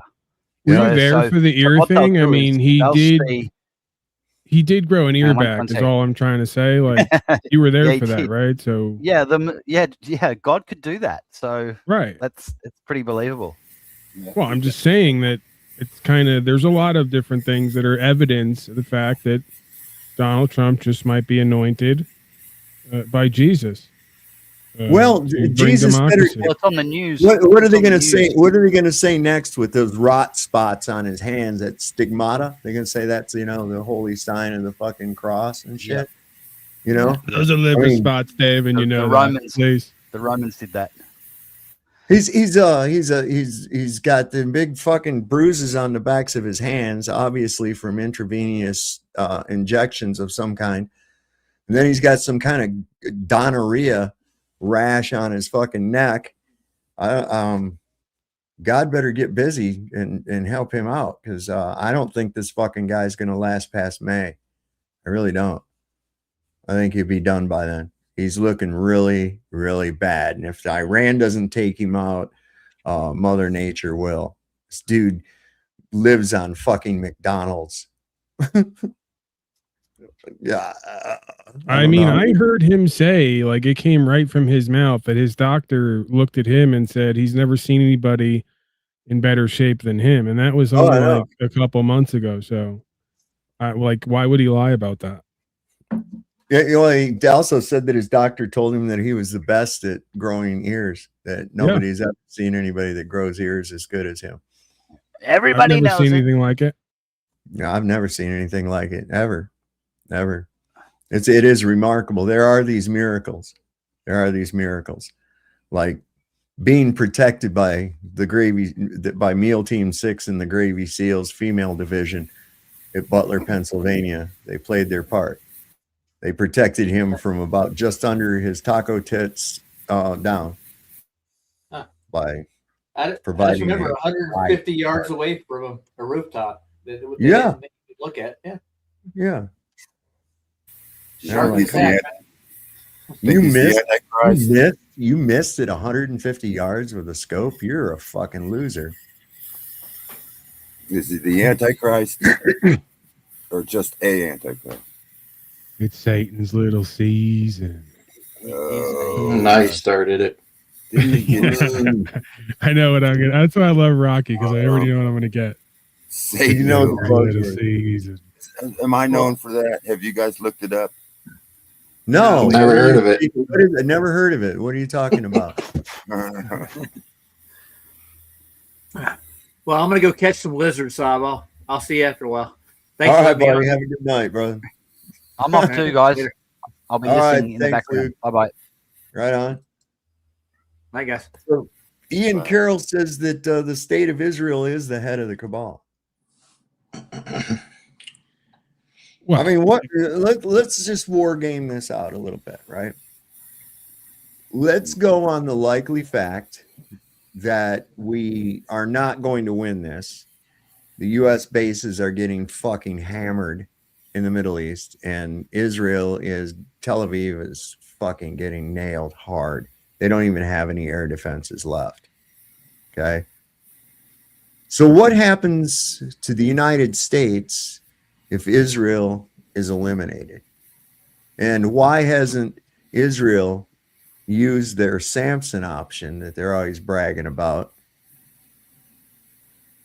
How could, again, this is more psyop. How could Israel be the top of the chain of title here when it was created as a state of, a year Because after it provided a place. CIA? It provided an unrestricted place for them to gather and make their clandestine plans. Yeah, it's a front. Because they used to, they'd find them meeting together and planning bullshit. In history, is one of the reasons they get kicked out of places. And they'd catch them. They'd be meeting in the basement of a synagogue, plotting how to blow up the king or some kind of shit like that. And they'd end up catching them. Well, here now, here's a whole fucking country populated and controlled by this cabal of criminals. Right. And let's face it, the Jewish mafia, which this is part of 100%, is fully in charge of that country. And now our legislators, our judges, our everybody in a position of power or authority is damn near every one of them controlled by the Jewish mafia via Israel through payoff and blackmail. Right, but it's still a piece on the board, right? A piece on the board can't be the creator or the mover. Yeah, well, that piece that used to be, as Henry Ford called it, the international Jew. It's because they had no one place. Now what they do is they have this one place. And I say that while we've got all the heads of them in one place, finish it. To the first question, do you think that the small hats are being controlled by the other small hats in Rome, the Vatican? They're all part of it. The Rothschilds own the Vatican. The Rothschilds have breeding rights with the royals. Yeah, but I think that the Vatican created they are the ones who created it. They control it. They control the mob. They control, so. Everybody's got a boss till you get to the metaphysical realm, and then it's non-physical, right? So it's a spiritual idea. Bomb the Vatican? Should we? The Vatican may have at one time controlled that, but not anymore.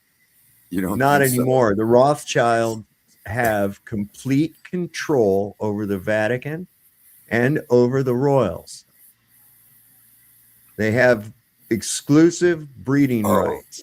Oh, yeah. Because their subjects are equally, if not more so, Luciferian, are willing to carry out their will, right? So, this is a spiritual, again, it's a spiritual idea and a practice and a way of life. It's Babylon, right? Before it's the state of Israel or the state of anything. Those are just pieces on the board. The spirit behind this thing is using all pieces on the board for mutual destruction of themselves and gain for the entity, right?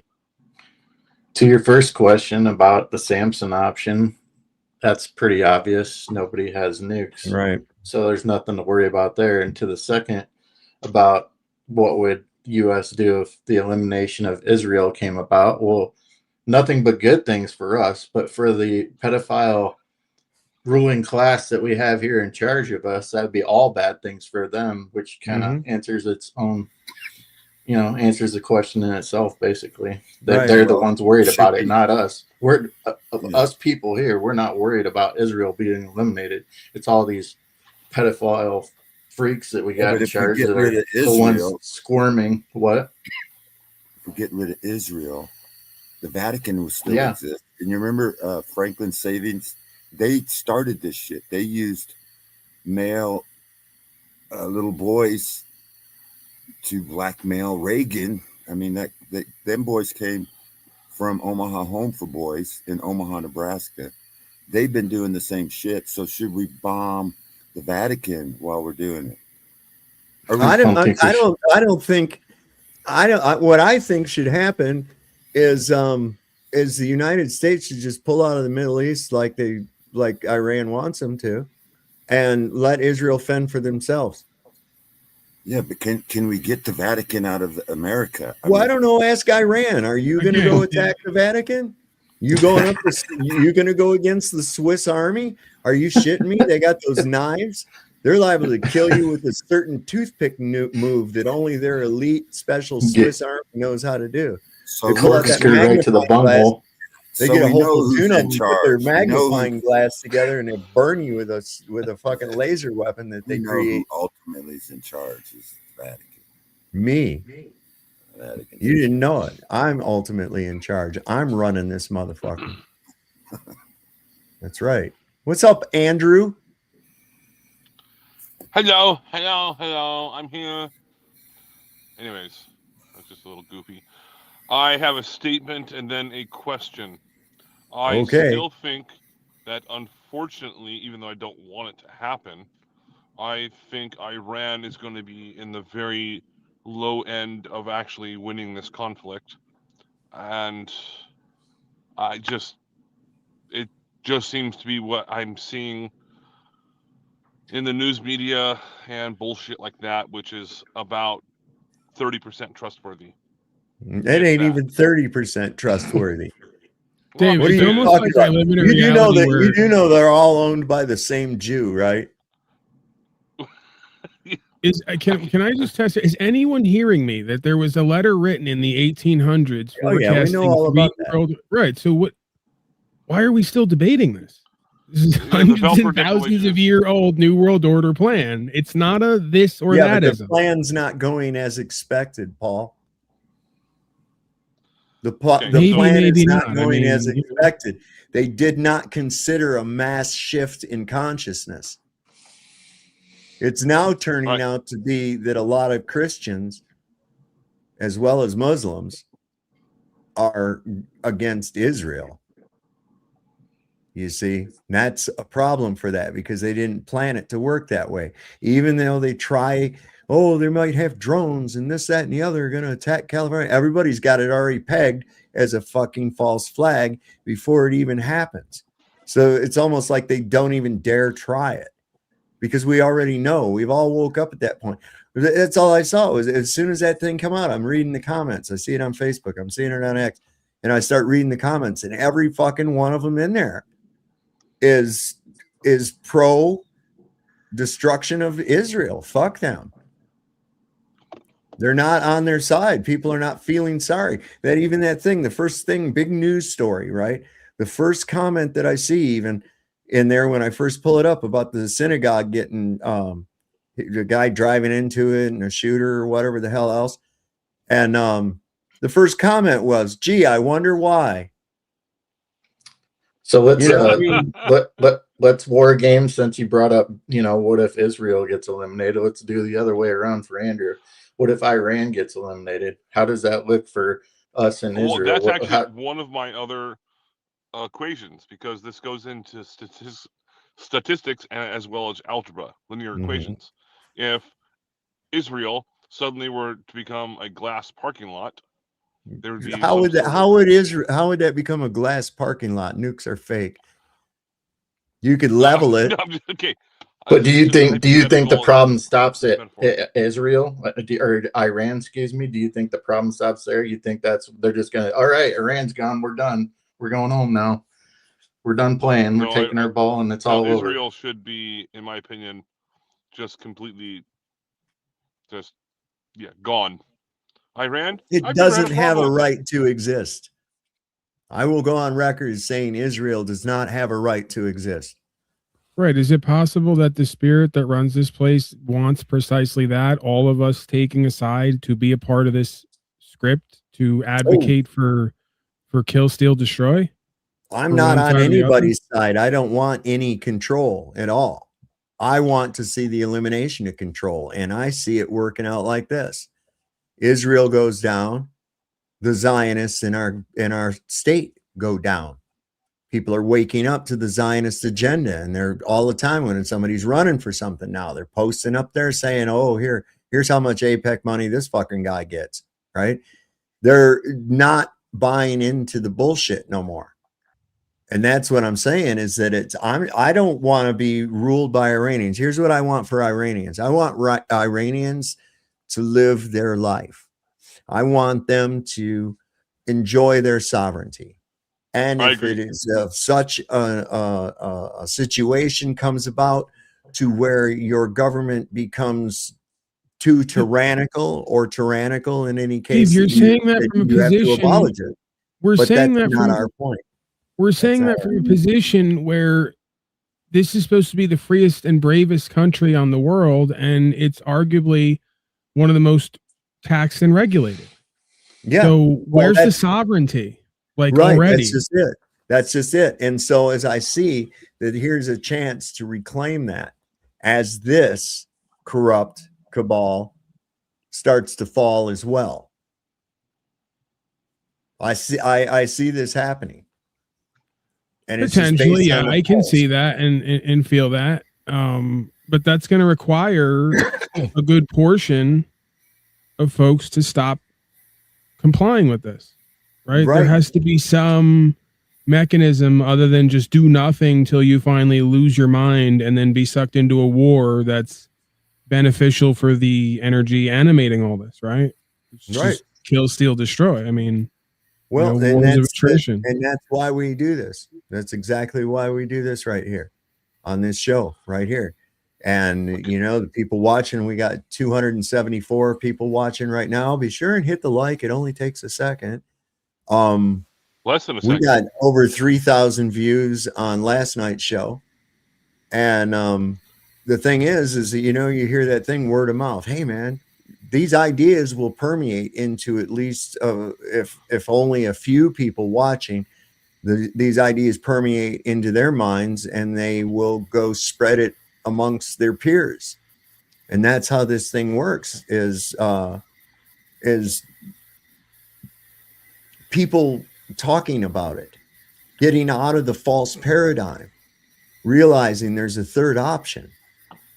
Take away that binary thinking, geez, Donald Trump sure is a dickhead. Oh, you must be a Democrat. No. I think Joe Biden was an asshat too. You know what? I think about every president that's ever existed was a fucking asshat. And it was probably most of them married to men in the first place. So I like what you want out of me? One more. I like thing. what the Iranian said. I like what the Iranian said. He's, like he said, it's not the people of America that hate, it's the 1%, And it's the pedophile elite. Yeah, the 1% that rule the world. It's like Iran's not even against the American people. It's just like, I don't believe even Israel, the people of Israel are just dumb fucking, they hate Jesus and all that shit, but they don't even really know what's going on. So they're all involved in slavery and human trafficking. It's like one bad apple spoils the whole bunch of girls. It's not one bad apple don't, like all Americans, are waking up to who's ruling them, and they don't like it. And so it's almost like they're trying to get everybody to know that all the world leaders are evil. And so let's just turn it over to AI. Gosh damn it. No, I don't. Here's the thing, that there's the third option. There's the third option. Well, if we can't trust this government, what do we replace it with? Nothing. Okay. Right. Nothing. So the hoes got to stop arguing over who the best pimp's going to be and stop being a hoe. That's there you go. Ultimate message here, it would seem to me. Do like Paul says, All don't right, be a slut. My question, I was going to pause it. Only I've been listening quietly. I've been on my way home. I'm just at the grocery store parking lot at the moment. And if I don't trust Donald Trump to watch it, like to walk my dog or something like that, right? So, or to fucking like clean my bathroom. It just, anyways, if hypothetically, it's just one of those kind of questions. If you were in a situation where you're allowed to have, let's say, a 1 hour sit down with Donald Trump, and you were to ask him one question or posit one type of information to him, and I know under oath is not going to be in his style, but what questions would you ask him? I've been thinking about this for a while, and I don't know if I have an answer yet. I don't think I could sit in a room with that motherfucker. Tell you the truth. I'd ask him if his wife was a dude.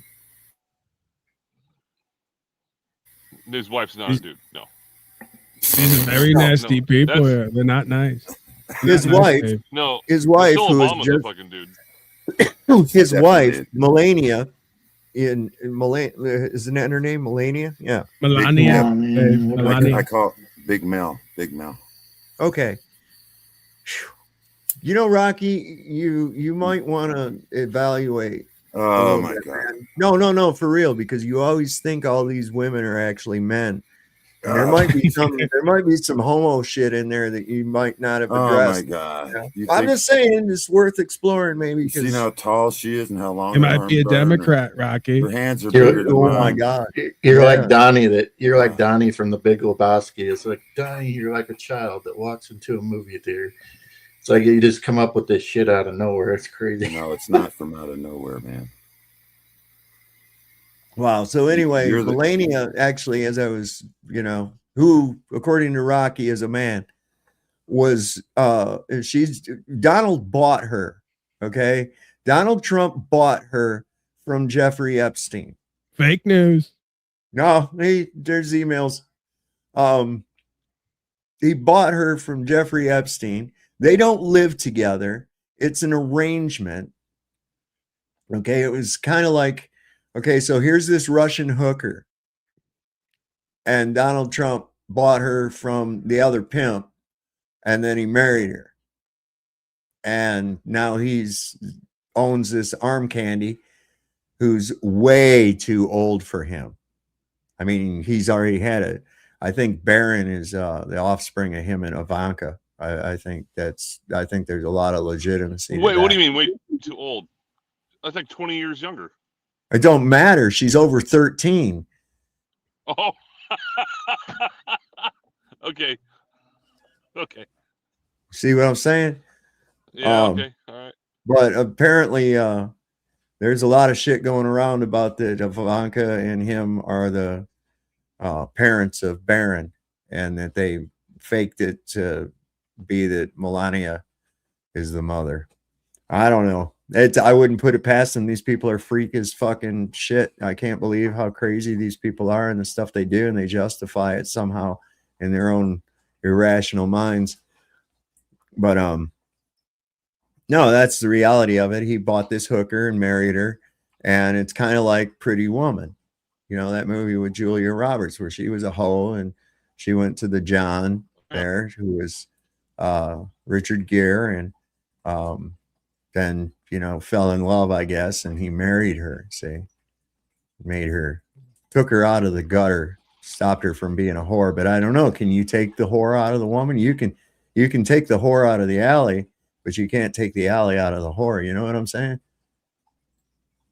Yeah, this goes into it's unfortunate it happens to women.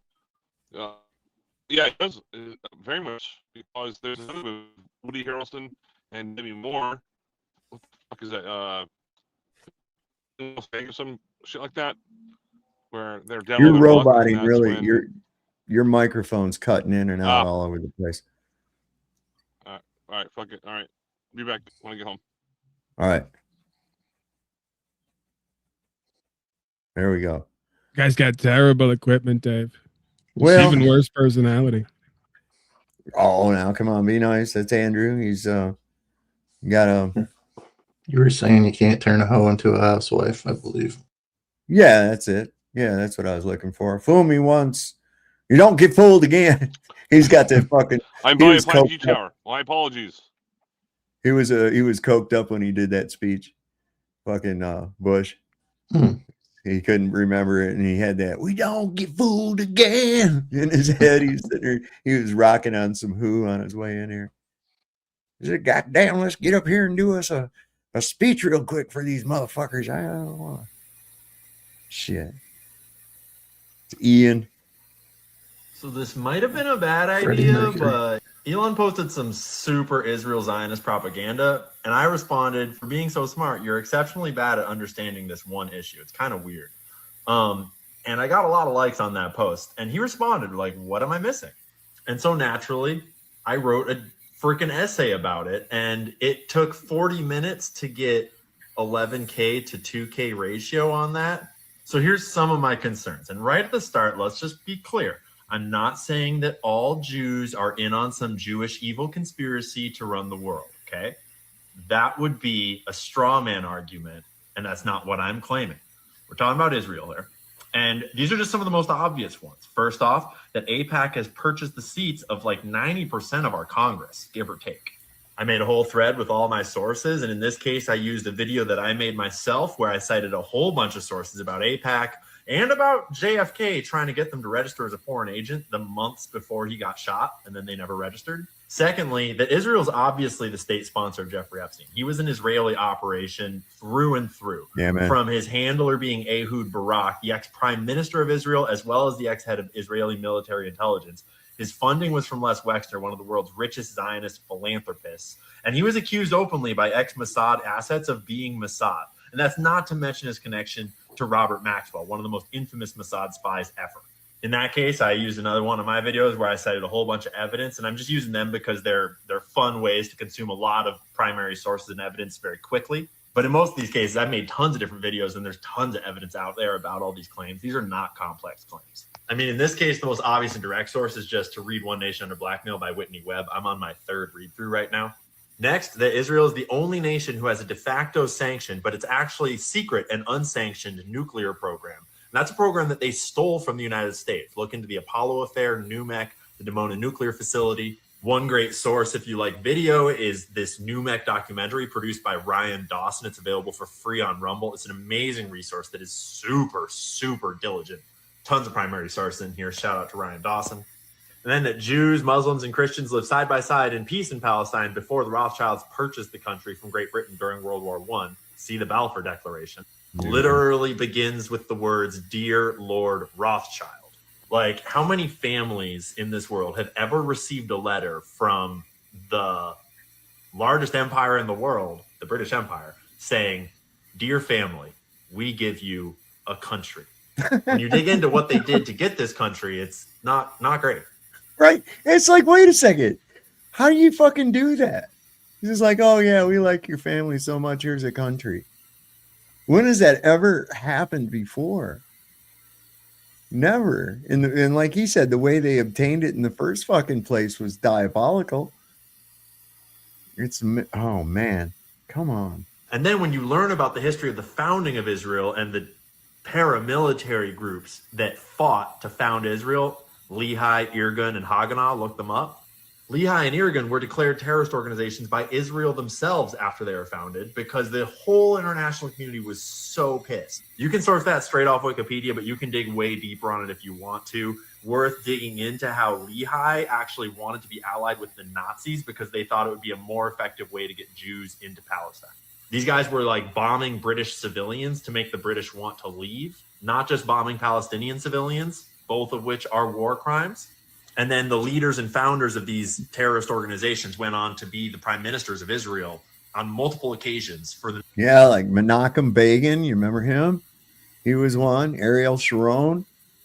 What's that guy's name? Ben Gurion. Come on, man. Next like 30 years. You start to dig into the history of the previous prime ministers of Israel, and there's some super dark, violent people that ran this country.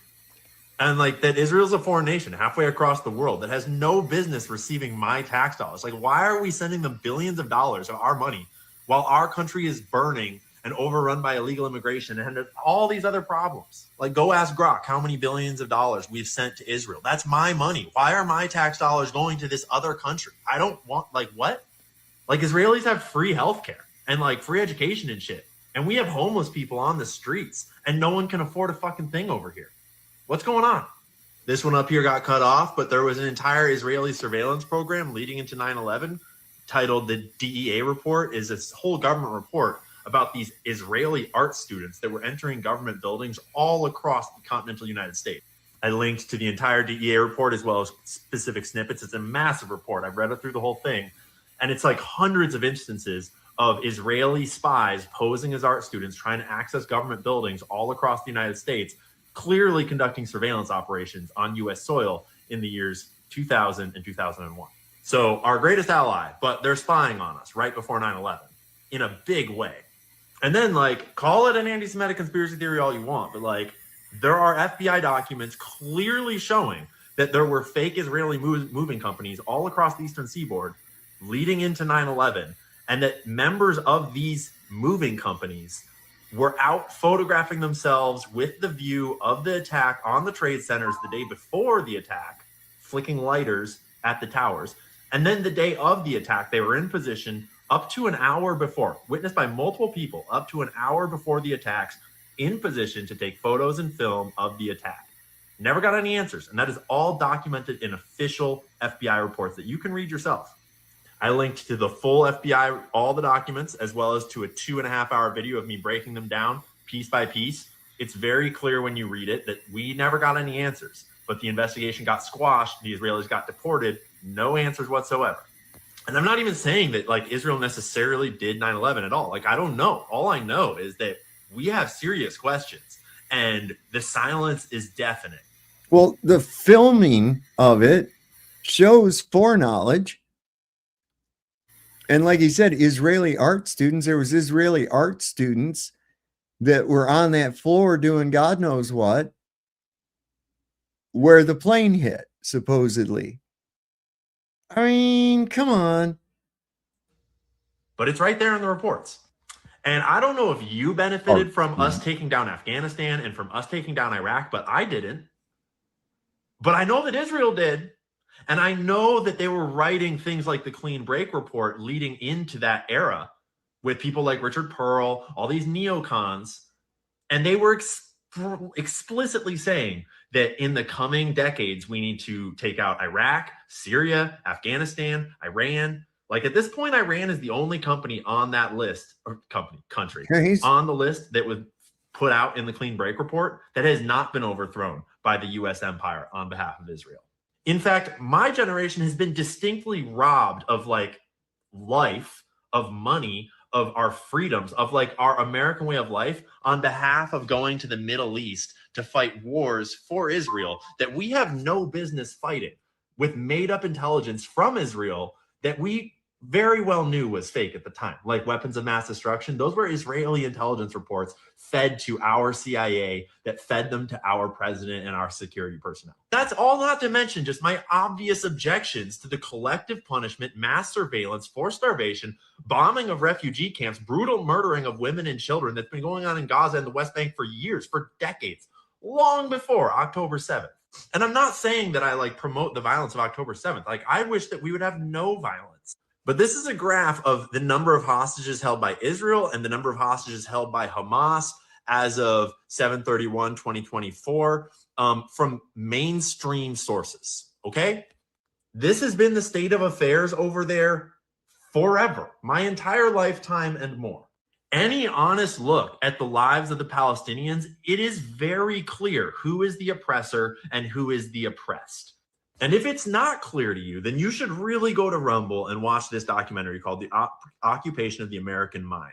And it's all about how Israel realized partway through the 80s that if they did not develop a state-of-the-art propaganda campaign, they were going to lose the ideological war on the global stage, because Americans were super not down with the video footage that was coming back from the bombing of refugee camps in places like Sabra and Shatila, among many others. And if American support for Israel was ever pulled, Israel is completely fucked. And they knew that. And so they moved in the 80s from just a warfare campaign against the Palestinians to a propaganda campaign targeting Americans, because that is the most important thing for Israel to do. Hence, the entire American discourse about Israel today. Watch this documentary. It will clear it right up. And it is mostly Jewish people speaking in this documentary. Okay, let's be really clear here. This is not about the Jews. Most the dope Jewish people realize that Israel is the worst thing ever for like the Jewish faith, because it makes it like, if you equate Israel with Judaism, that's fucked. Like, I would never want the people that are sponsoring Jeffrey Epstein to represent my religion. That's horrible. And criticizing the government of Israel has nothing to do with criticizing Judaism, okay? So, like, that's not what this is. This is a government that was founded through terrorism, funded by the mob, literally, and the Rothschilds, and has been stealing nuclear technology from the U.S., propagandizing the U.S., getting aid money from the U.S., and bombing civilians ever since. And yeah, like, they are also terrorized by their surrounding nations. I wonder why. But don't worry, it is all okay. It's all okay. It's all good, because they are God's chosen people after all. Nah, I don't think so. Oh, we lost a few people. What happened here? I had to go pee. Come back and everybody gone. Yeah, that was crazy. You know, I believe that Zionism, you know, based on false eschatology of futurism. That's why I believe we're in Satan's little season. What's this guy? Colonel McGregor says he's told everybody to prepare for extremely tough times. You think it's going to get? Yeah, I think it's going to be hit. People don't realize the magnitude that this has for trade.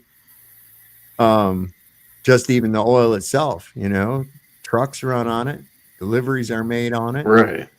Yeah, it's not just oil. There's a lot of things connected to it. It's going to affect all different sectors of things. It ain't just the oil. It's going to be a problem. That's just one of the bigger problems. Well, that's why I say I don't know how they can how they figure that they can logistically hold up with this. I mean, I don't see how they could. Sorry, I just don't see it. These fucking people have been preparing for this for a long time, man. Maybe they've known that this was inevitable. They don't have to hit. I mean, we know nukes are fake. They don't have to hit us with a nuke. Nobody has to drop big bombs. You just have to destroy the economy. It's the economy, stupid. It's really is. And already the cost effectiveness of what we're doing is fucking absurd. Right. You know, $11 million for one of those fucking Patriot missiles against the $250,000 missile. Yeah. And they send 3 of them or 4 of them up at it. And it's like, what? It's like I've said for a couple streams, it's like whether you believe it real or fake, it doesn't matter. The repercussions of it are all going to be very real. It's another reset. It's another reset. They're going to try to do another reset. They told you there's going to be a reset. They're going to possibly. The Georgia Guidestones. What did it say? What did it say? I don't know. They're gone now, so who cares? Yeah. We've been gone quite a while now. Never did catch you done it, did they? Yeah. Who even put them up? Let alone who took them down. Who put them up? RC Christian. Okay. Yeah, they tell you the truth, man. They want another reset. They want another reset. I think they want my theory is they want another reset, just like the reset around the 1800s where they did that reset.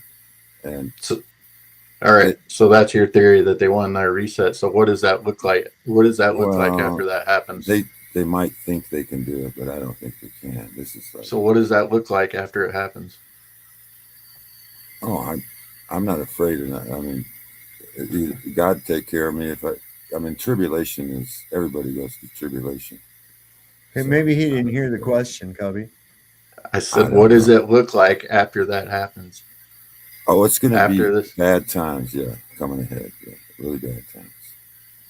For people that aren't prepared, you know what I'm saying? Never mind. Depend on the system, you know. What? Nothing. Right.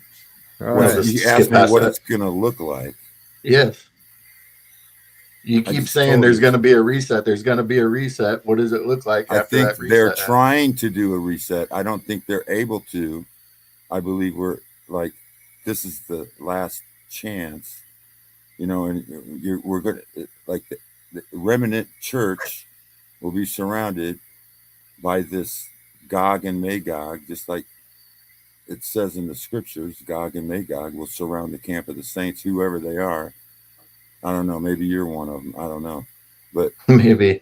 And then this surrounding, the sudden destruction comes upon those. And you know, I believe they're even telling us with the 88 symbolism of, you know, Back to the Future, whatever. It's the end of time scenarios.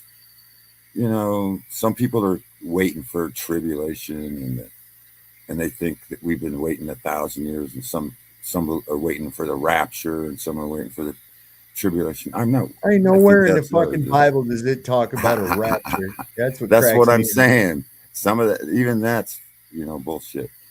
Some are, but the scripture does talk about a 7-year tribulation. Talks about a millennial reign, and it talks about it, Satan's little season at the end of the millennial reign.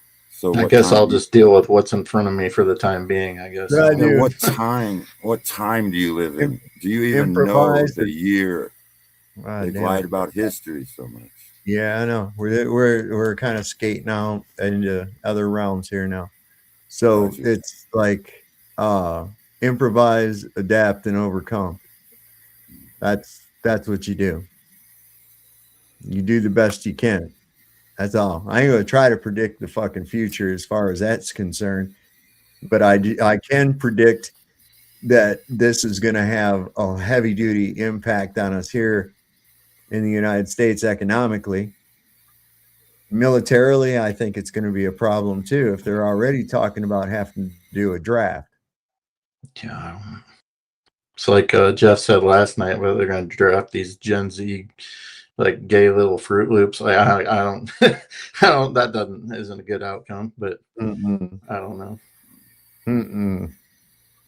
In a patriarchal type culture, going up against a patriarchal type culture where men are men. Yeah, I know. That's the thing. You know, when you look at our military, they'll take anybody. You know, just about.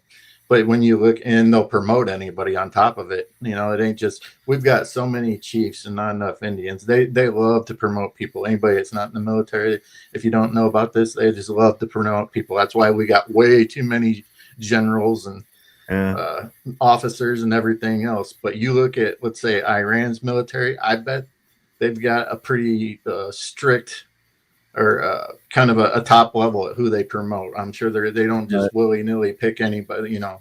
I'm sure they're a little more strict on who they decide to put in place. And that's kind of why I think that Iran possibly, you know, has, you know, I don't know for sure, but looking at the way things are going right now, they probably have a better military than us.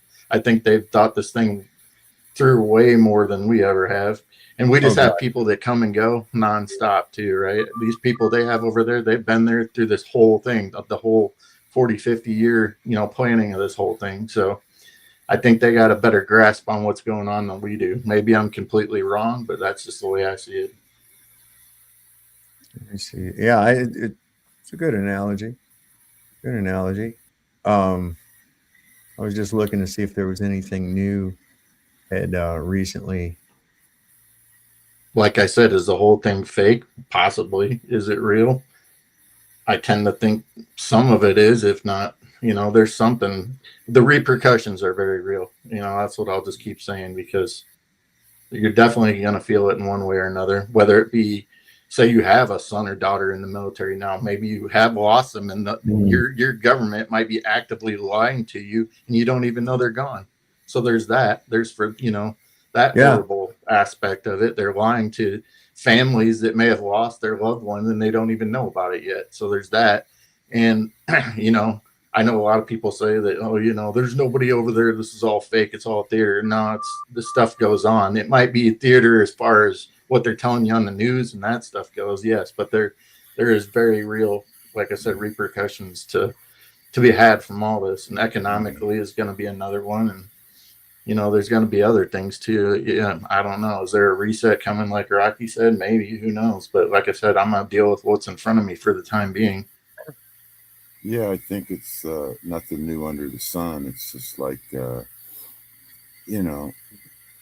during Christ's time, the Jews and the Romans were united, kind of. No, they weren't. No, they weren't. Well, the Jews not were even like close to it. No. Let me give you. They had some rule over their thing. Most countries didn't have that, but the Romans allowed the Jews to have kind of like jurisdiction. They allowed them to have limited self-governance. They were working together. Rocky, shut up for a minute, and I'll tell you exactly how it worked and why they went ahead and capitulated to Caiaphas. Okay, it's real simple. The Jerusalem garrison was horrifically undermanned at that point, especially with the Passover coming, which was known to have riots and shit like that happen during Passover. They had dispatched to Rome for additional forces and were denied. So Caiaphas basically threatened Pilate with a fucking riot if they didn't do as he said. And he had to weigh out that option. One guy or an entire fucking riot and perhaps losing the garrison. That was the choice right there. And so he stacked the crowd. Even when they were given a choice, they stacked the crowd. And these fucking murderous synagogue of Satan would rather have a notorious murderous person like Barabbas run free than the peaceful Jesus. Okay. So now you know what you're dealing with right there. It wasn't the Romans, it was the threat of violence. They were going to pull like a Black Lives Matter type bullshit, and they were undermanned. Kind of like what's going on right now. Blackmail and shit. Or whatever. No, not at all. No. Okay.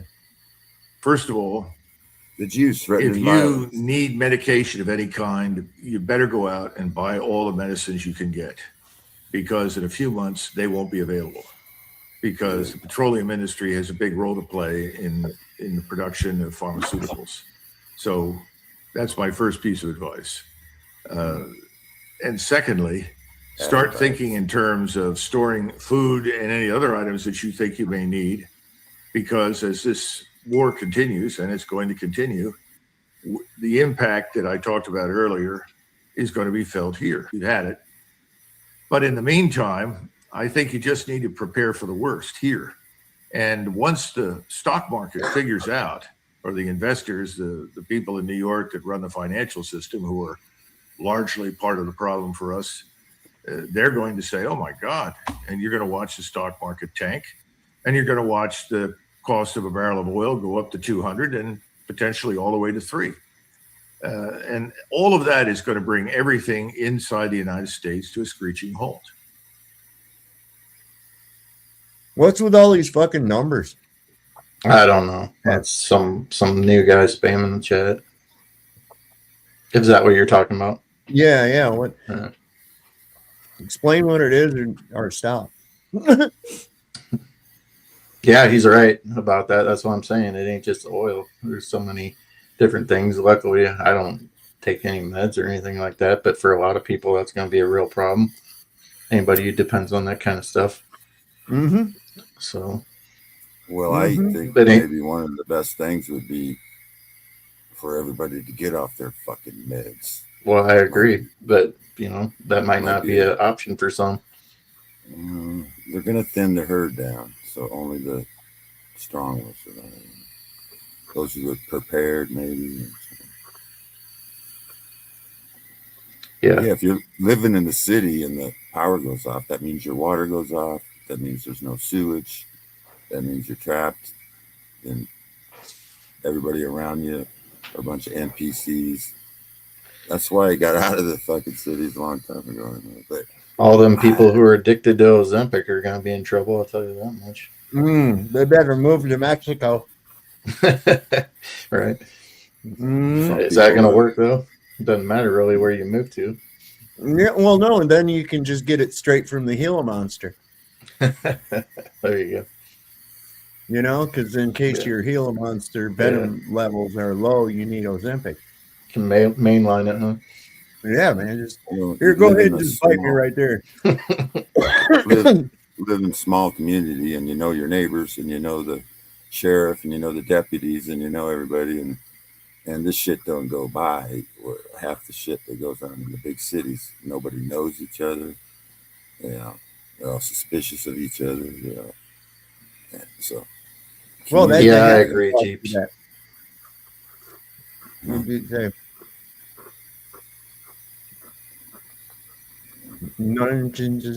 Wow. Yeah, it's just nonsense. So what's the name on there? Sleha Ilaha Raha? Are you having a meltdown episode? Perhaps? These chocolate chip cookies are fucking good, man. Speaking another language, must be a foreigner. What? Can't speak another language. I don't understand. What? Oh, there you go. Iran took out the Israel Stock Exchange. Oh yeah, that's right. U.S. Stock Exchange opened down $1 trillion, man. Say what? It opening. It was down $1 trillion. The U.S. Stock Exchange. Now the Iranians have hit the Israeli Stock Exchange in. Is that a glitch or something, or was that real? That's real. So did they close it? Usually when something like that happens, they shut it down. I don't know. It was on a news alert and said it went trillion. I think I got it on here somewhere. Anytime it goes against them, they just shut it down. You like how that works, how you can just shut the stock market down when it's not in your favor. Well, the guy that calls the shots on it over in Israel might have got hit in the blast and they didn't tell him. You know what I'm saying? There you go. Holy shit, it is going down. Buckle up, troops. Jake Shields just said they thought they could destroy the world with no consequences. This is Tel Aviv now. Let me show you what the Israeli Stock Exchange just looks like. And then we're going to come in. We're going to talk about the 6 U.S. soldiers who are most likely dead in Iraq as a plane just went down. Check this out.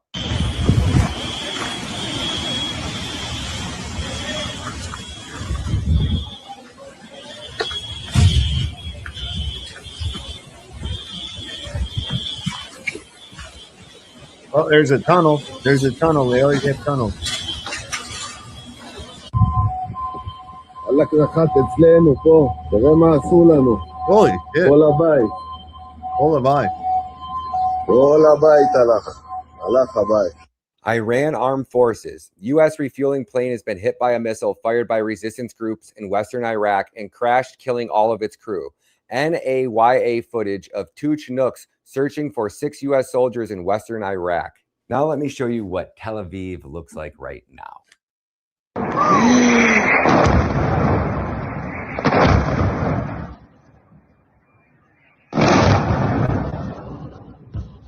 and another plane was hit and it was able to actually land in Israel. Those soldiers are alive, but yet 6 more American troops are coming home in body bags thanks to fucking Trump and the Jews. God bless Iran, and please keep it going. Iran, the only way that you're going to teach these psychopaths a message or send a message to the fucking rest of the world is if you devastate Israel. It has to look like fucking Gaza when you guys are done. And please, please, Lord, please protect the Iranian soldiers as they eliminate this scum from the face of the earth. These are your warriors, these are your angels, and they are on a mission to eradicate the Satan synagogue off the face of the earth. So please, Lord, baby Jesus, with everything in my heart, I am praying for the success of Iran and to bring home all of their troops home safely. Please bless them. Keep an eye out on them. They are literally fighting the battle for all of humanity. If Iran falls, all of the world will fall. God, please protect the Iranian soldiers and bring them home safe. Please allow them to eliminate every last Israeli scumbag from the face of the earth. God bless you. Amen. I want to say one last prayer for our troops. God, please give the troops of the United States of America the courage that they need to resign. There is no... Oh, he cut the sound. Yeah, I remember this. On behalf of So God's he's chosen Catholic, people, eh? our citizens do not want this war. We do not support this war, and we pray that you allow our U.S. troops to come home safely and realize that they are making a grave mistake. They are defying our Lord. They are defying Christianity, and they are working on behalf of an illegitimate, corrupt, pedophile regime who wants to send our sons and daughters off to die for God's chosen people and over in Israel. So please give our troops the courage and the fortitude that is needed Amen. to resign and come back home safe and sound to their families. God bless you. Hoorah. I can get on board with that. Hoorah. I can get on board with that. Yeah, I mean, come on. He doesn't want he doesn't want an army loyal to America. He wants an army loyal to him. Yeah, That's stop Trump's following unlawful orders, Marines. Oh, Those are nuclear escalation underway. Yeah. Iran has just launched a ballistic missile directly at the NATO base in Incirlik, Turkey, where the U.S. stores 50 U.S. nuclear bombs. A direct attack on NATO nuclear weapons. The world is one step away from the worst imaginable scenario that is in your imagination. Iran sent those? Yeah, but while everybody's scared of, everybody's afraid of fake nuclear bombs, Iran has actually got some big fucking bombs. Some real bombs. Well, there's some big bombs out there for sure. They didn't show it hit. You know that Moab's a motherfucker. I can tell you that. I know that. Yeah. Bunker busters and shit.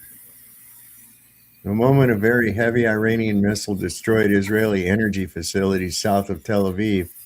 The missile is believed to weigh around 10 tons. This video was published by Fox News. Why don't it say Fox News on it then?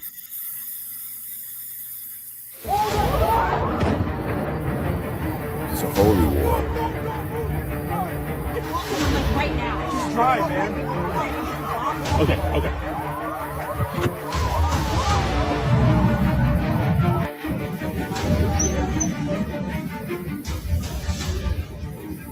Oh yeah, they don't have no power either. But they got the internet. Well, I don't know. Getting it up on a phone, I don't know how you'd get it out if you're in that area. Yeah, they probably got Starlink. Possibly, I guess. Need some bunker busters for them going underground already. It's like anybody who takes a phone video over here can barely get it to come out right without it glitching or something, without losing connection. But over there, kind of amazing. Yeah, that might be pretty good. Here's take a closer look at who's pulling the strings.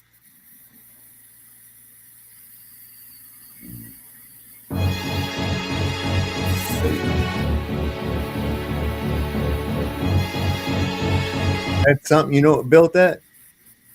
What's up? Do you know what built that? That's Las Vegas. You know what built that? Rock and roll. No, man.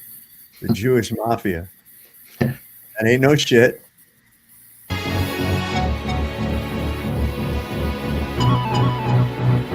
Bugsy Siegel, right? There's one. Bugs.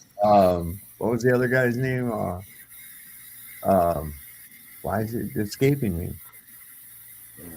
Yeah, I mean that's the thing. They use Hollywood to promote that the organized crime is all Italians and shit. It's not. It's not. Yeah. Most organized crime is the Jewish mafia. That's what a lot of those places over there in the desert, Dubai and all those places are done for as far as tourism and all that goes. And that's a big market for a lot of those crypto bros and people like that. That's all done for. Nobody's going back to that for a long time. That's over. Oh my That's God! like I got a magnet. Desert. I got a magnet that looks like that on my fridge. You know, I've been to Vegas so many fucking times. It's not amusing to me at all. I mean, it kind of is. I guess it's been a little while, but I mean, I'd been there so often. It was just like old hat. You know what I'm saying? I've been all around the place and never in it. There's a lot of connection to the Hollywood. Yeah, California, Nevada. They like the desert for some reason. They're lizards. Because they're lizards. They're lizards. They're Anunnaki Jew lizards from the Bureau.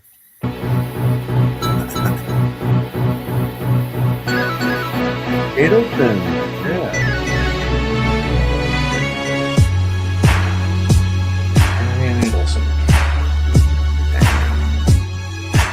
Adelson is worth around $40 billion US. He owns the Venetian casino in Vegas and 2 other massive casinos in Asia. I got to tell you, the Venetian is a fucking impressive place, man.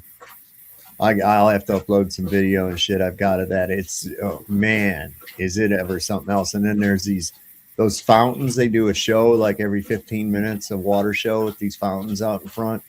And it's always different. It's really cool. It's really I feel cool. like I've been to the place. My parents go there all the time. Oh, they're always sending. I've seen all kinds of pictures and videos. They're like that right they there always kinda catching those looks red eye like flights. That kind of looks like a 15-minute city where everybody's. Yeah, it does.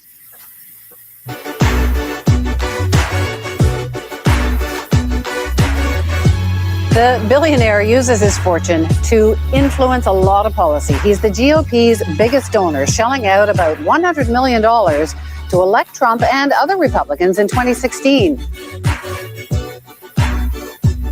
He was also a big donor to Jewish causes.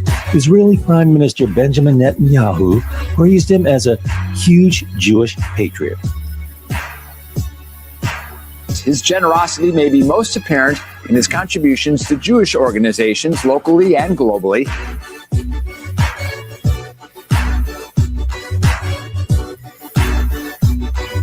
Hold on a second. I'm getting a Fitted Flat Earther vibe. I'm thinking that his wife right here, Miss Adelson here. Rod Stewart. Yeah, it's John Denver. He didn't really die. He didn't really die in that plane crash. He's actually Miriam Adelson. Holy shit. It's Rod Stewart. Paul Williams. Paul Williams. One of those programs is called Birthright Israel that has, to date, sent over 750,000 young Jewish adults from around the world on a trip to Israel to learn about its history and culture.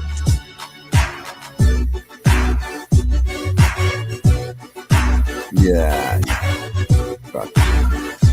I am not Israeli. The uniform that I wore in the military, unfortunately, was not an Israeli uniform. It was an American uniform. Oh.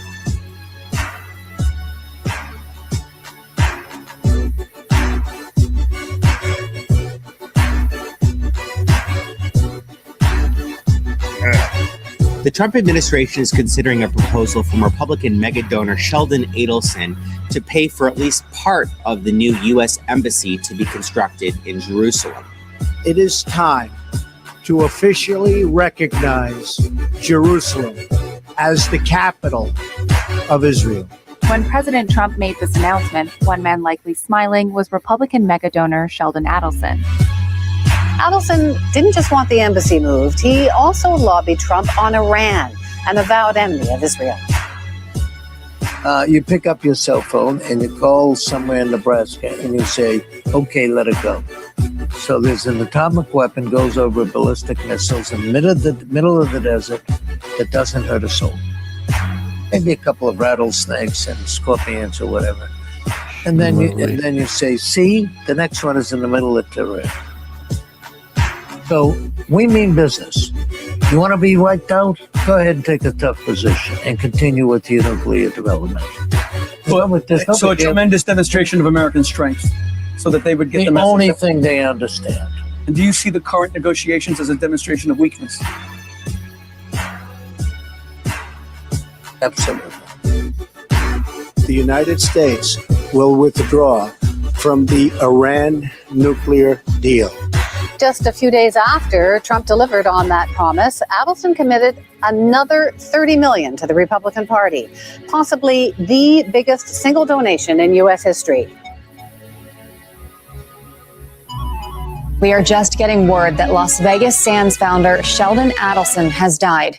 The visionary and mogul died last night from complications related to his treatment for non-Hodgkin's lymphoma. What, he was fucking old. Die those ball sack eyes.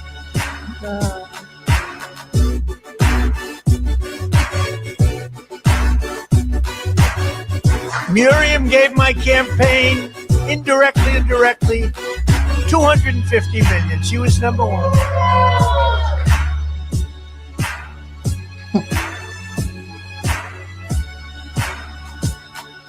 Miriam and Sheldon would come into the office. They'd call me.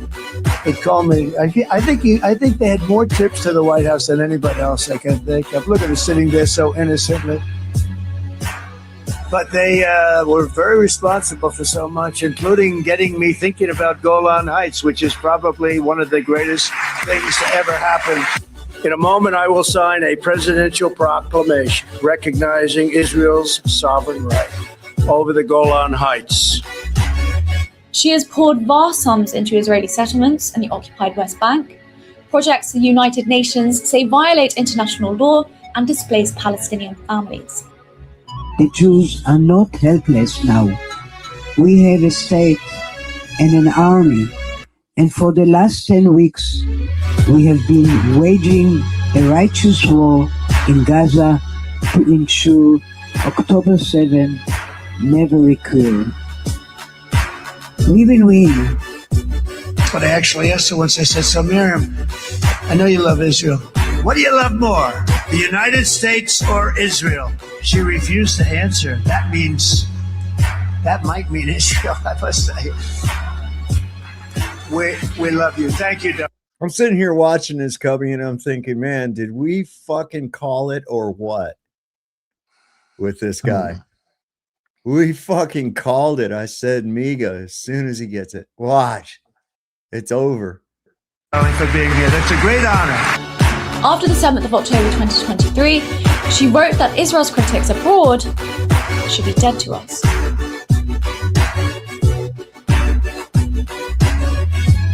Now I met Alan Dershowitz, and he said the legal thing about 4 more years, and I said, Alan, I agree with you. 4 years. Think about it. Maybe I will be the first time of 10 years or second. Yeah. She said, think about it. I'll give you another 250. But I really did. Do you think it's a conflict of interest for Miriam Adelson, an Israeli donor, to give millions of dollars to his campaign and then Trump have pro-Israeli policies? Well, if you're asking, do I think the President of the United States has a conflict of interest? No, I do not, because I know how the President of the United States makes his decisions and I see it behind the scenes. Miri, you and Sheldon created a lot of relationship over the years with politicians at the state level, especially at the federal level. I want you to share with everyone why is it so important and how do you do it? Again, writing checks is part of it, but there is more than writing just checks. So how do you do it? Can you allow me not to answer? You choose. I want to be truthful. And there are so many things that I don't want to talk about. Yeah, I mean, we don't want specific, but that's okay. She's a fucking evil cunt too, man. All that money, it still can't fix your face. Oh man. Well, it can't. It's this morphine. It's this morphine that takes place. Lord of the Biscuits has arrived. You know, you mentioned John Denver. You know that's not his real name. No, I forget. It's like Henry John Duschendorf or something like that. That's a Duschendorf Jr. I had one thing to say. She's Very Jewish good. connected, dude. That's why she told the rabbis down below, "Hey, we want Donald in." Boom. That's what it is. It's all Jewish mob, dude. That's all that is, straight up. I had to put that in. Yeah, they are. Yeah, it's Jewish mafia. You know that it was pretty wild. You know, as that you realize when you're coming into Vegas, especially from California, right? When you're coming into Vegas, you realize the vast area of desert where you could just bury somebody and no one would ever fucking know. Mm-hmm. No one. It just blows your mind. And then all of a sudden, like when you're coming from where I used to live, I'd come through Death Valley, and then we go up State Line Road and then pick up the highway from there through Pahrump. And you come along and it's just desert. It's just dark. And then all of a sudden, on the other side of this mountains, you see kind of a glow coming up off the top of the mountain. You driving up it, and then you get to the top, and there's this huge, bright, sprawling fucking city out in front of you, and then nothing out beyond it. It's fucking wild, man. It is wild. Because it's just like, wow, what made you? I've seen the glow. You've seen what? I've seen the glow. Never been in the glow. Oh man, I've been there. Go ahead. I was gonna say, yeah, if you go there, go to Fremont and go to the strip there. If you're gonna go hang out, it's just a show in itself, and you don't have to pay for it. Oh yeah, take mushrooms. Go there. No, oh, yeah. Definitely take mushrooms. Oh yeah, it's pretty amazing. It's an overhead light show. Yeah, I like that. 35 acres in the Schofield Bible. What? All right. Oh, this is crazy. You know who James Carville is? Yep. She should be about dead by now too. It's the crypt keeper. God. He looks like a lizard. He looks like a fucking lizard. Yeah. I thought this was funny. He's like, talk about the angry old man. This is funny as shit. And I speak for a lot of fucking people. You hear me, you fat asshole? This is what we believe. You're right. I got Trump derangement syndrome. I hate the motherfucker. And you know what? I don't want to get rid of it. I don't want to get better. I want to get worse. I want to hate him more. I pray to God in heaven, God reign the righteous reign of Trump derangement syndrome. Pray for me, Lord. I'm your vessel on this earth. Pray for the people that listen to this. We want more. We want to hate the son of a bitch so much that we can't see straight. And oh my God, James, you can't give him credit for getting rid of the penny? Let me tell it to you straight. Oh, you go fucking faint. It's like saying Mussolini made the trains run on time. So I'm supposed to be here. This guy's been convicted of 34 felonies. Is it by anybody's estimation? Is compliant to Putin and dictators. He's invading people with an authorization. He's got the most incompetent fucking buffoons. So I'm supposed to give him credit for firing Kristi Noem when he actually hired Kristi Noem. Oh, and he hired Pam Bondi. What's this tin horn drugstore cowboy we got for Secretary of War? This asshole? Don't even get me started. What about an illustrious labor secretary? I can't forget toilet seat Bobby Kennedy. I mean, you had somebody in your cabinet that snorted cocaine off of a fucking toilet seat, and Dan Abrams is telling me I got Trump-Doring syndrome. I don't just have it, man. I want it. I don't want to get better. I want to get worse. I want to invoke the name of Providence, the name of the Almighty, He who rules the world, the King of all of us, the King of Kings. I want His blessing. I want to have a vision tonight when I'm sleeping, and I want the Lord to appear to me. Whoa. And say, James, you are my humble servant. You are executing thy will on this earth. And I want you to tell all the friends and all the people that listen to your YouTube or whatever the fuck we got here, Politicon. I want to pray. I'm going to help. Damn. I just thought he had this rant, and I was like, oh my God, this dude's fucking tripping, man. Hey, he converted me just now. You see that shave? What did he just get out of the barbershop and get a clean shave? Yeah. It's weird. Yep. This is you know, with all this talk now, they're trying to dispel because Netanyahu hasn't been seen any security briefings. He's not made any appearances or anything else like that. So they did this one of him speaking, and I think it's AI. So what's the advantage of faking that he's still alive if he indeed got killed? You know what else is in Las Vegas? Vegas? That don't even look right to me. Look at that. Area 51 is right outside of Las Vegas. No way. Yeah, that's where they control the drones. Holy crap. In Iraq from the. And this, what is this? Area 51? This is, you say? Yeah, this is so messed up. I'm just saying, Nevada. You were talking about how Nevada was Jewish controlled. No, I didn't say Nevada. Something like that.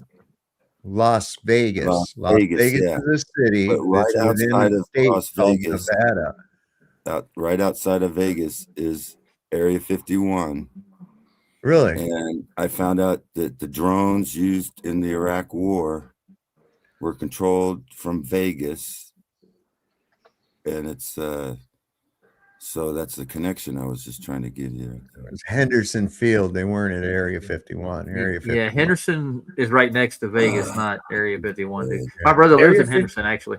Yeah. Area 51's in New Mexico, isn't it? Not Arizona? Yeah. No, Area 51 is in Nevada. I thought it was in New Mexico. Oh. Well, I was in Tonopah, which you're talking about Roswell. I was in Tonopah. There you go. Nevada. Oh, yeah. No. You was in Tonopah. Did you stay at the Clown Motel? I stayed at a motel, and they sent these whores up. No, they didn't. Whores? Yeah, there was. No, they didn't. Not in Tonopah. They didn't. But anyway, it was right next to. It was pretty close to Area 51. Yeah, but what about the Clown Motel? I don't remember that. How the fuck could you have been in a long Tonopah? time? It's been like, let me see. Wait a second. No. The Clown Motel is something that will stick in your fucking mind for the rest of your life because it's just the creepiest goddamn thing ever. Yeah, there was a creepy motel. I don't remember the name, but everybody went to that motel. It was like the motel, the hotel or motel. I didn't get to stay in that one. I stayed in a cheaper one.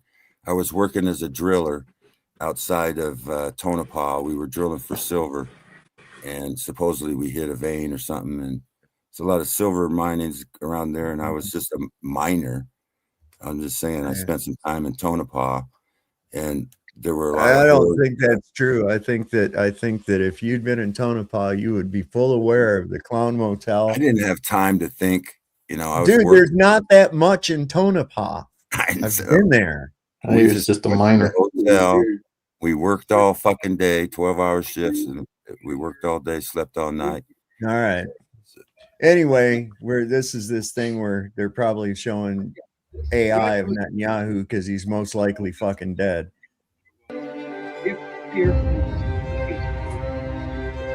Yeah. It don't look like him either, man.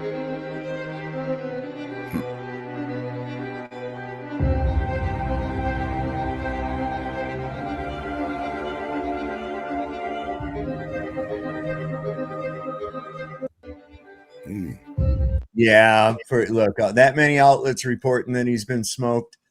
His nostrils look really far apart. Yeah, it don't look right. It don't look right a bit. Not It almost looked a cross with him and Obama. It really did. Put Obama's face in that. You can see Obama in there. I think they're taking the pulse to see just how much of the world would be fucking elated to know if it were true that the guy's been vaporized. Well, I think people will be extremely happy to find that out. Yeah. Yeah. Hey, David, if I may for just a moment to share a screen. It has to do with that debate fucker in that movie Old School.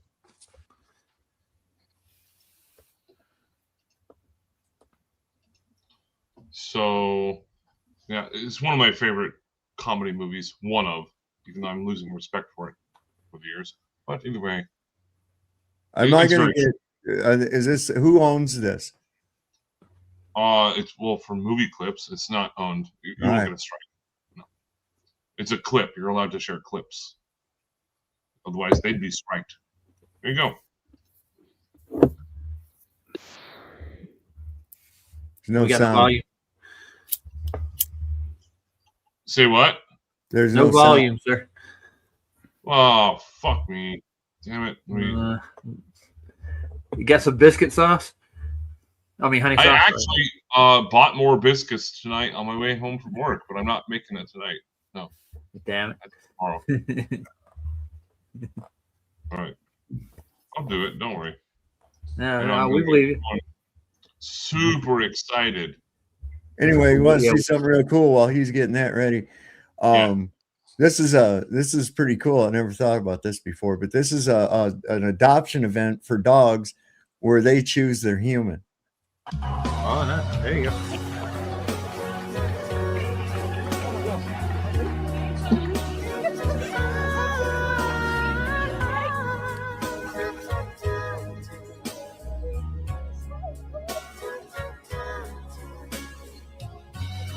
I think that's cool. That's a cool concept, man. Let the dog pick the people.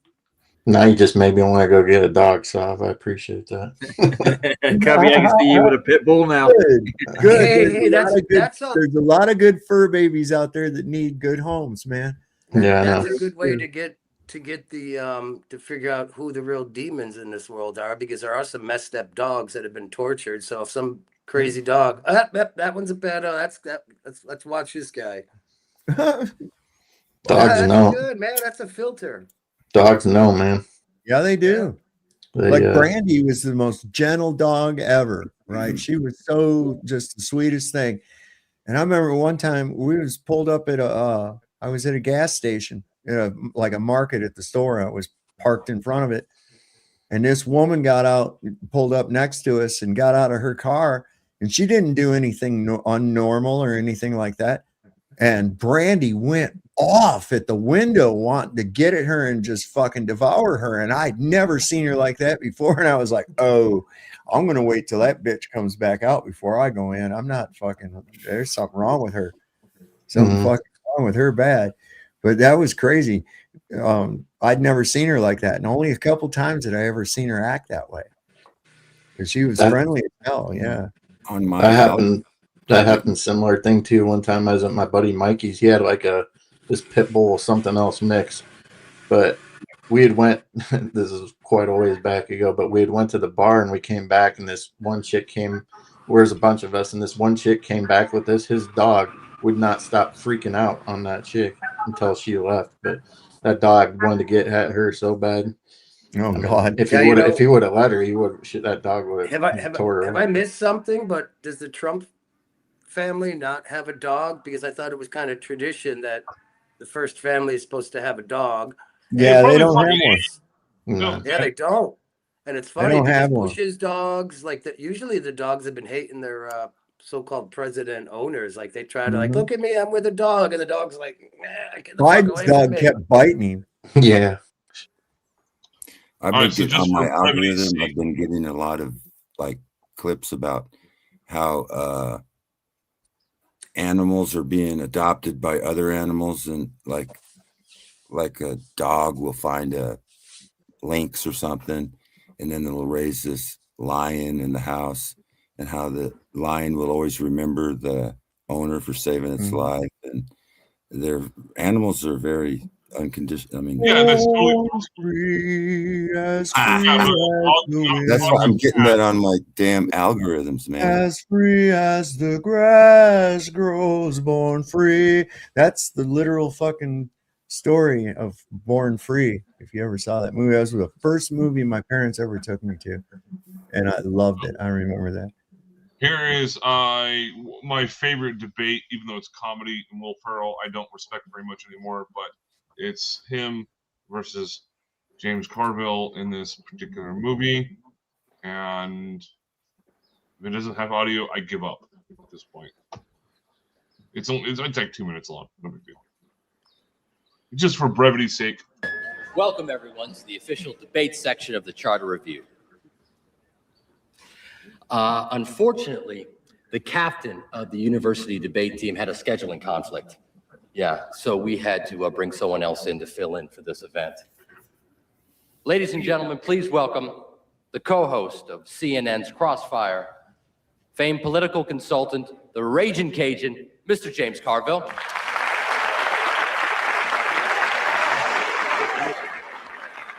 Thank you. Thank you, Dean Pritchett. It's an honor and a pleasure to be here, sir. Topic number 1. What is your position on the role of government in supporting innovation in the field of biotechnology?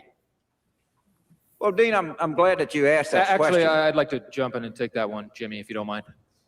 I think we're done. Have at it, Hoss.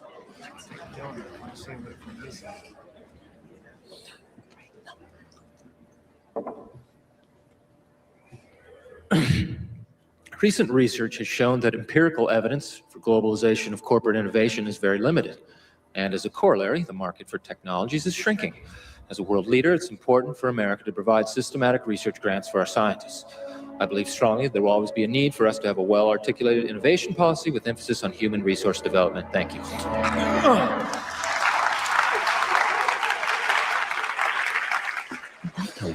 What happened? I blacked out. Well, that was interesting. Thank you very much. And your rebuttal, Mr. Carville. We have no response. That was perfect. All right. And that's where it ends. Let's go. What was the premise of that? Why was he able to articulate that shit so well, and why was he blacked out? Blacked out. I don't know. It's just because he blacked out like really fucking high before, and then just was able to do it. The drone, MK Ultra. I was talking about as far as the storyline goes, Rocky. I don't think that movie had anything to do with drones or anything like that. No, it had nothing to do with that whatsoever. That movie came out. You know Popeye, the spinach guy, where he supposedly eats a can of spinach. Yeah, it's meth. Yeah. Yeah. Well, yeah, it came out like 20 years ago, roughly. And so you guys are on the same algorithm. I'm getting the same kind of algorithms. I don't. No, people overuse that word and don't even know what the fuck it even means. What is an algorithm? It's matrix. It's kind of like Calypso, but it's just slightly syncopated. Just serious. I'm not going to spoil it for you. An Anglo rhythm. It's an Anglo rhythm. It's white people music. Those words that people use. The algorithm. Like, okay, what the fuck is an algorithm? It's cryptic. An Anglo rhythm is white people music. The Anglo and the Danglo. There we go. I would trust you on that one. It's cryptid. It's the Matrix. It's cryptid. Rhythm. You just kind of say shit, don't you? That's what I said, man. It's like Donnie from the Big Lebowski. Just random shit. Shut the fuck up, Donnie. Who's Mr. Smith and who's the girl in the red dress? Right. The girl in the red dress was a tranny. All right. Everybody's a tranny.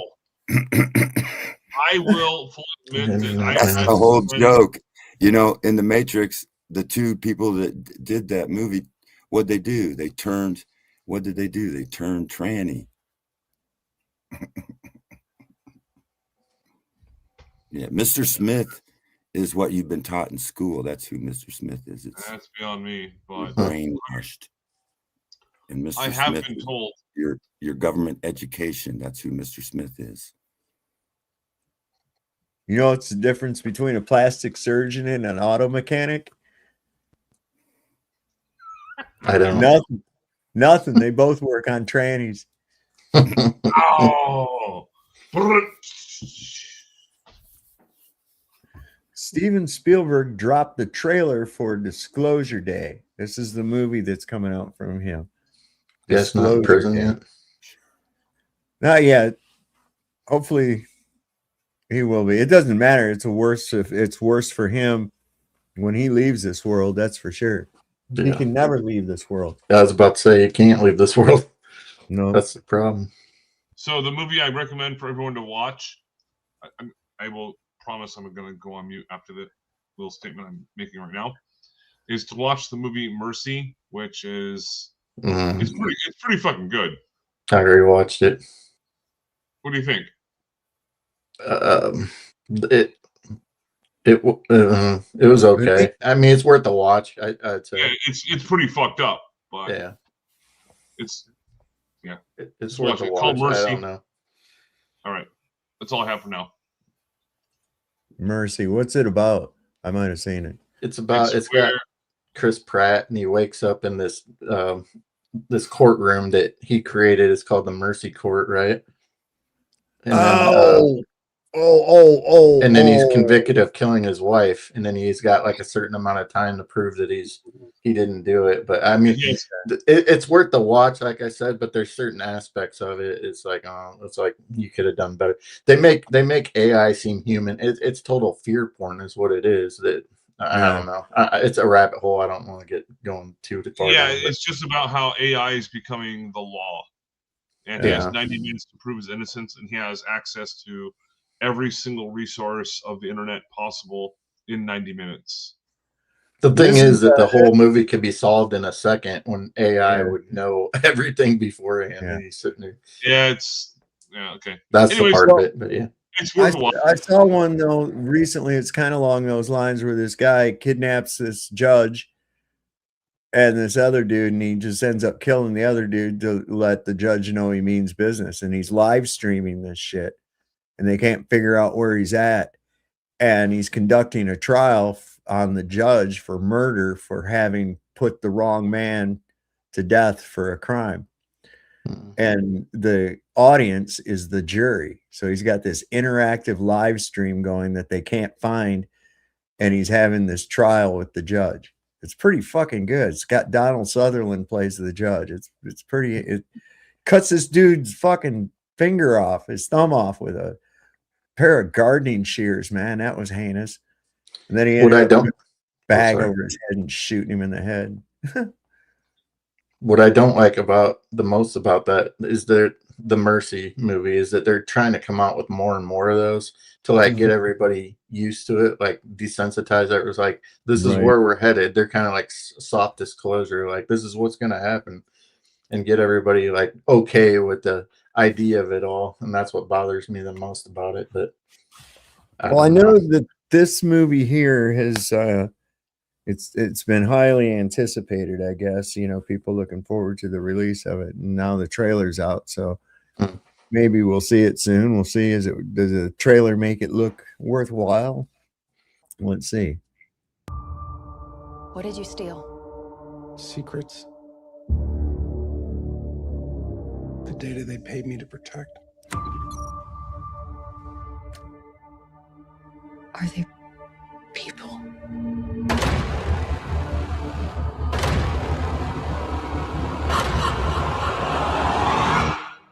No.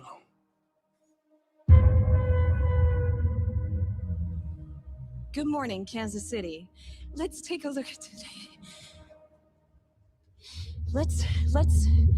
Today is Today's.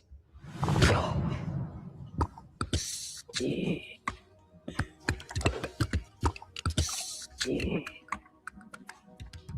you understand what she's saying? I hear it. It's gibberish. I can't understand it. And I can. What's happening to me? People are starved for the truth. I'm a part of it now. I'm just sorry they made you a part of it too. Hello, Jane. Please, have a seat.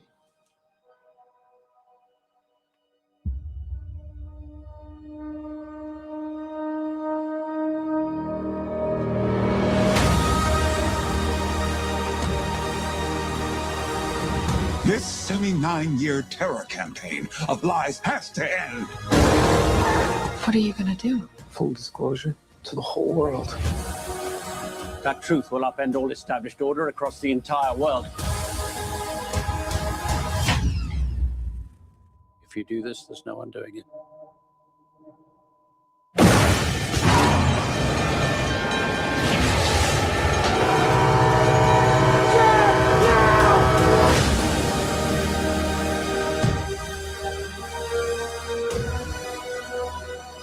Why would they do this?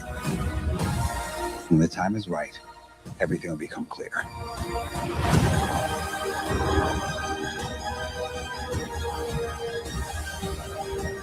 Whatever happens, don't you let it go.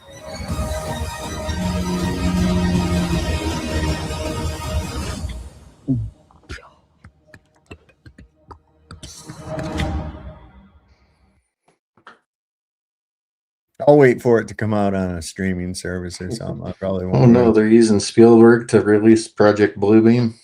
Yeah. Yeah. They've been using him, E.T. Yeah, I know. They've been using him. I don't Yeah, know. this is supposedly, this was supposedly him. This ain't with the thing. This is supposedly, I'm telling you, that ain't Netanyahu. I'm telling you right now, that's not him.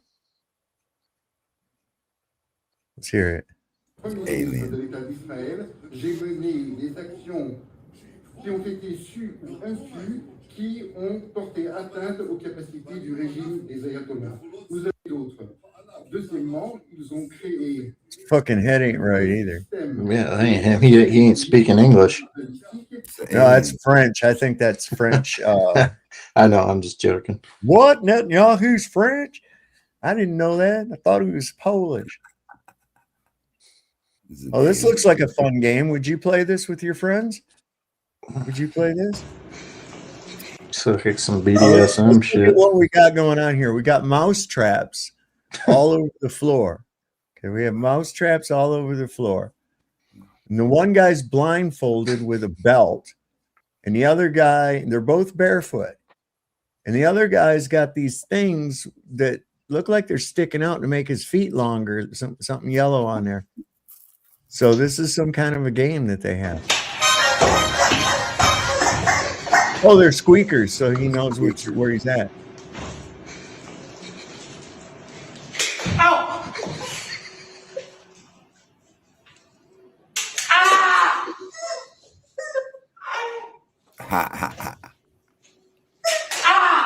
That's a good game. That's funny as hell.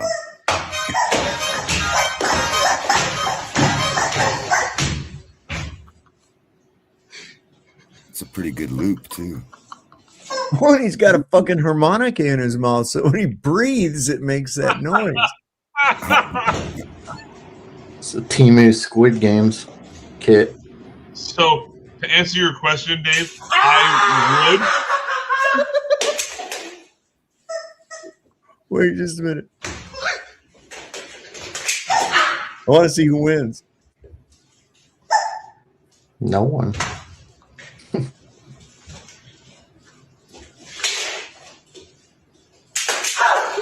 Oh, that's fun. That's cheating.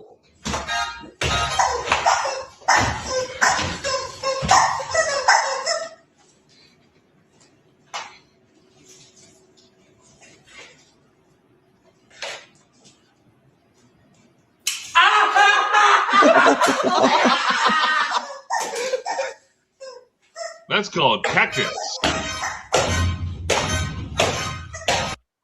That's fucked up, man.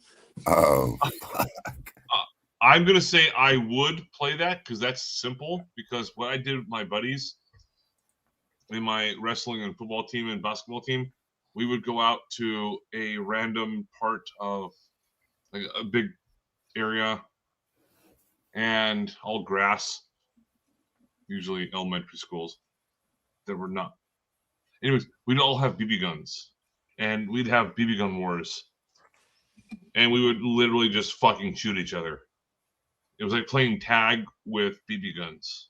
So yeah, we did that. I'm down I've for done that. that. I got this kid one time by accident right in the face. My brother shot me from up on this meadow and hit me in my ear right here. And boy, I'll tell you what, that stung like a son of a bitch, man. It's like, ow. And I turned and looked and I saw him up there. And I took that Crossman and I went pump, pump, pump, pump, pump, pump. And I put that beat on him and I went pop like that. Just as I pulled the trigger, this other kid started to stand up in front of him out of the grass and it caught him right in the fucking cheek. And it was embedded in his face. And we were sitting there trying to pop the BB back out of his face like a zit or something so that we didn't get in trouble and shit. Yeah, then they came out with paintball. Paintball was pretty fun. That's how young men become men. Learning That's how right. to, learn how to fight, learning how to shoot a gun at each other, and then shake hands afterward. It's just part of growing up. I got a paintball gun, and then I'll freeze the paintballs in the freezer before I shoot them. There you go. Yeah, everybody's calling that thing out. Look at this. You put Netanyahu in front of a camera, supposedly, but look carefully at the shoulder width, eyes, ears, skin tone, forehead. In the video, either deep fake or mask technology has been used. This dog is dead. I'm like, yeah, I got to agree. I'm not buying the happy days are here. That motherfucker needs to be killed. That's all I can say. For real. Like Hillary Clinton, you can watch her, and her shoulder width is going to be different based upon the type of tampon shoulder pads she's wearing.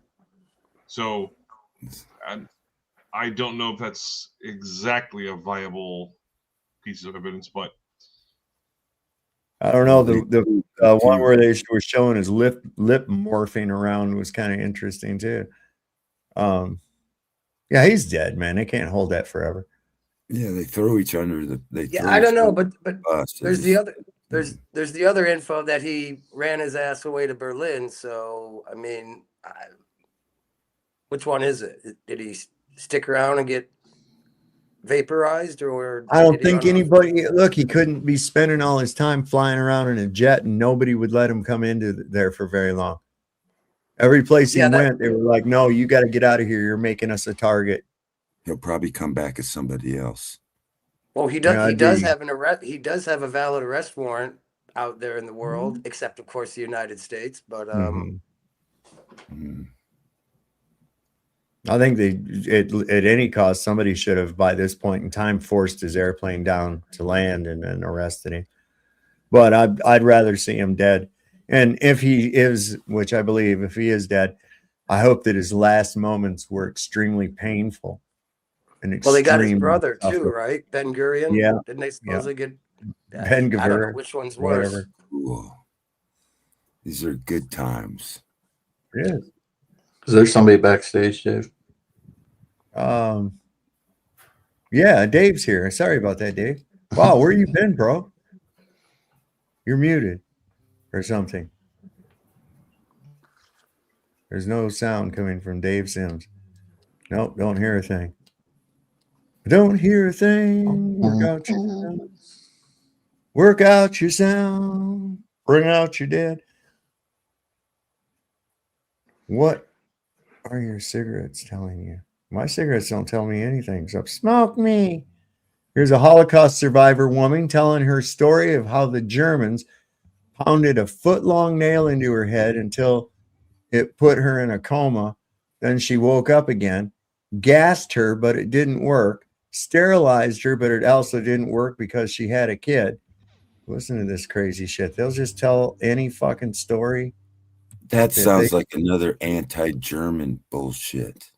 It's listen. Hey, she's a hold on, wait a second. Yep, I was just gonna say I gotta call it. I'm gonna talk to you guys later. All right, man.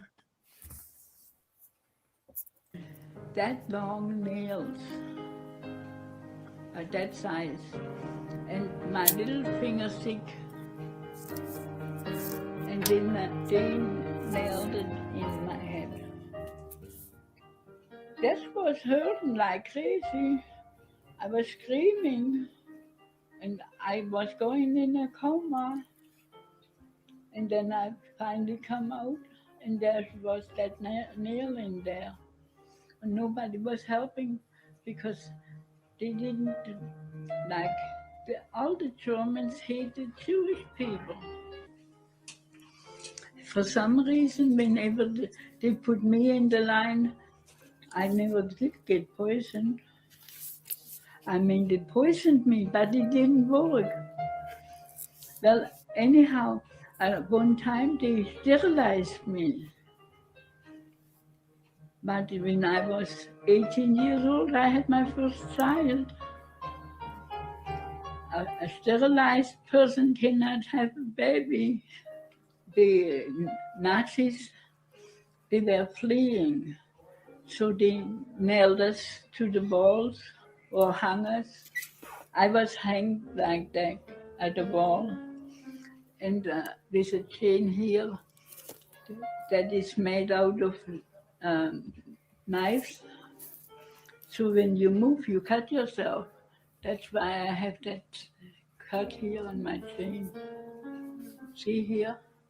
That's a fucking wrinkle, you old cow. 9%. Why is she speaking English? I thought she was one of them. Should be speaking German. Speaking of Dutch. Does she speak any Dutch?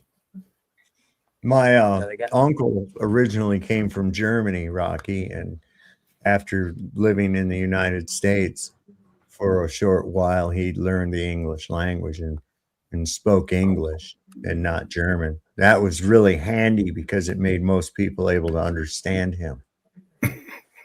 Dave, did you get your sound worked out, brother? I think he's locked up. Move yourself. Oh, no, he blinked. He blinked. Dave blinked. Dave Sims blinked, and he blinked again. I don't know what's going on here. Can you hear us at all? Nod your head if you can hear us. There you go. Wait, there. You're going to be, I'm getting ready to get off of here now. It's like 4 hours gone. The mic. Say something into the mic. Yeah, there you go. Closer. Guys, can you hear me or no? I hear your voice. Yep. There we go. Okay, Do you good hear to go. anything or no? Yeah. There you go. You're on. Do your tune because I got to get off here. I do. I'm getting tired. It's 4 hours. Stop. I can't hear you at all. Can you hear me? Am I live? Is it going? There, you're good. Yes. Can you hear? Okay. Go. I can't hear Go. Stop for some reason. I can hear everybody else. Or can you hear the guitar and the vocals? Yes. Go. People can hear you. Do it. Okay. Here we go. Do it. All right. Here we go. It's a song I wrote a long time ago, but it's fitting for what's going on right now.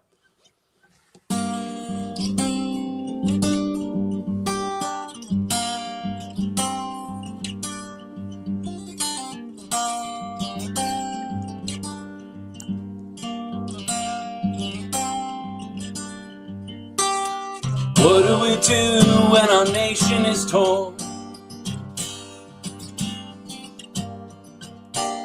Why do we fight all of these endless wars? We look to a man who will answer our calls. The weak and the weary, they all do what they're told.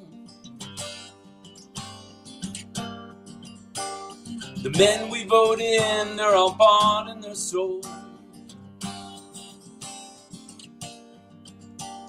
To work us like slaves till our bodies grow.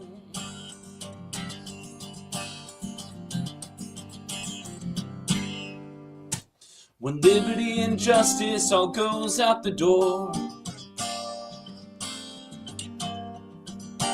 When we give all we can, but they keep wanting more.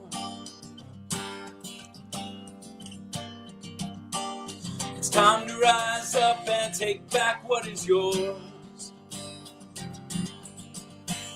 It's time to rise up and take back what is yours.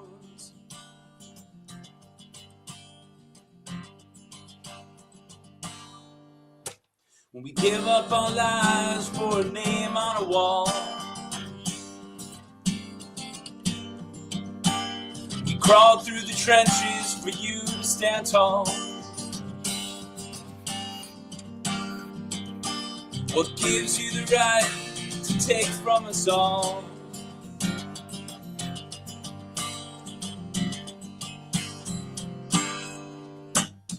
All that is left now and all that remains is to break free from all of our shackles and chains. If we don't stand up now, then nothing will change. If we don't stand up now, then nothing will change. If we don't stand up now, then nothing will change. If we don't stand up now, then nothing will change. Oh, oh, oh,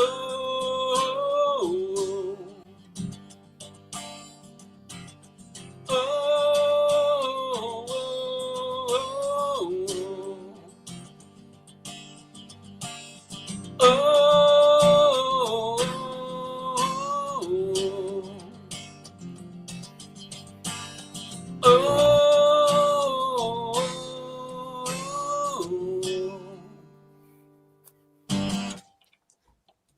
All right, that sounded really good, man.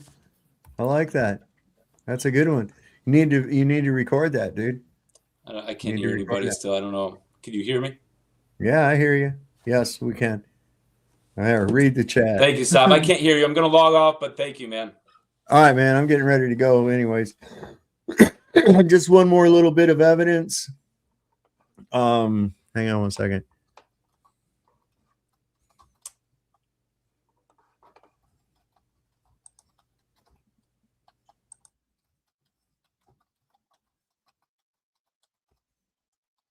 There, maybe he can read the chat. All right, just one more little piece of thing that's from that Netanyahu on video. Count his fingers. They always fuck up with the hands. There's 6 fingers on it. That motherfucker dead. That motherfucker dead. Praise God. Praise God. That's all right. Hey, I'll put it back here.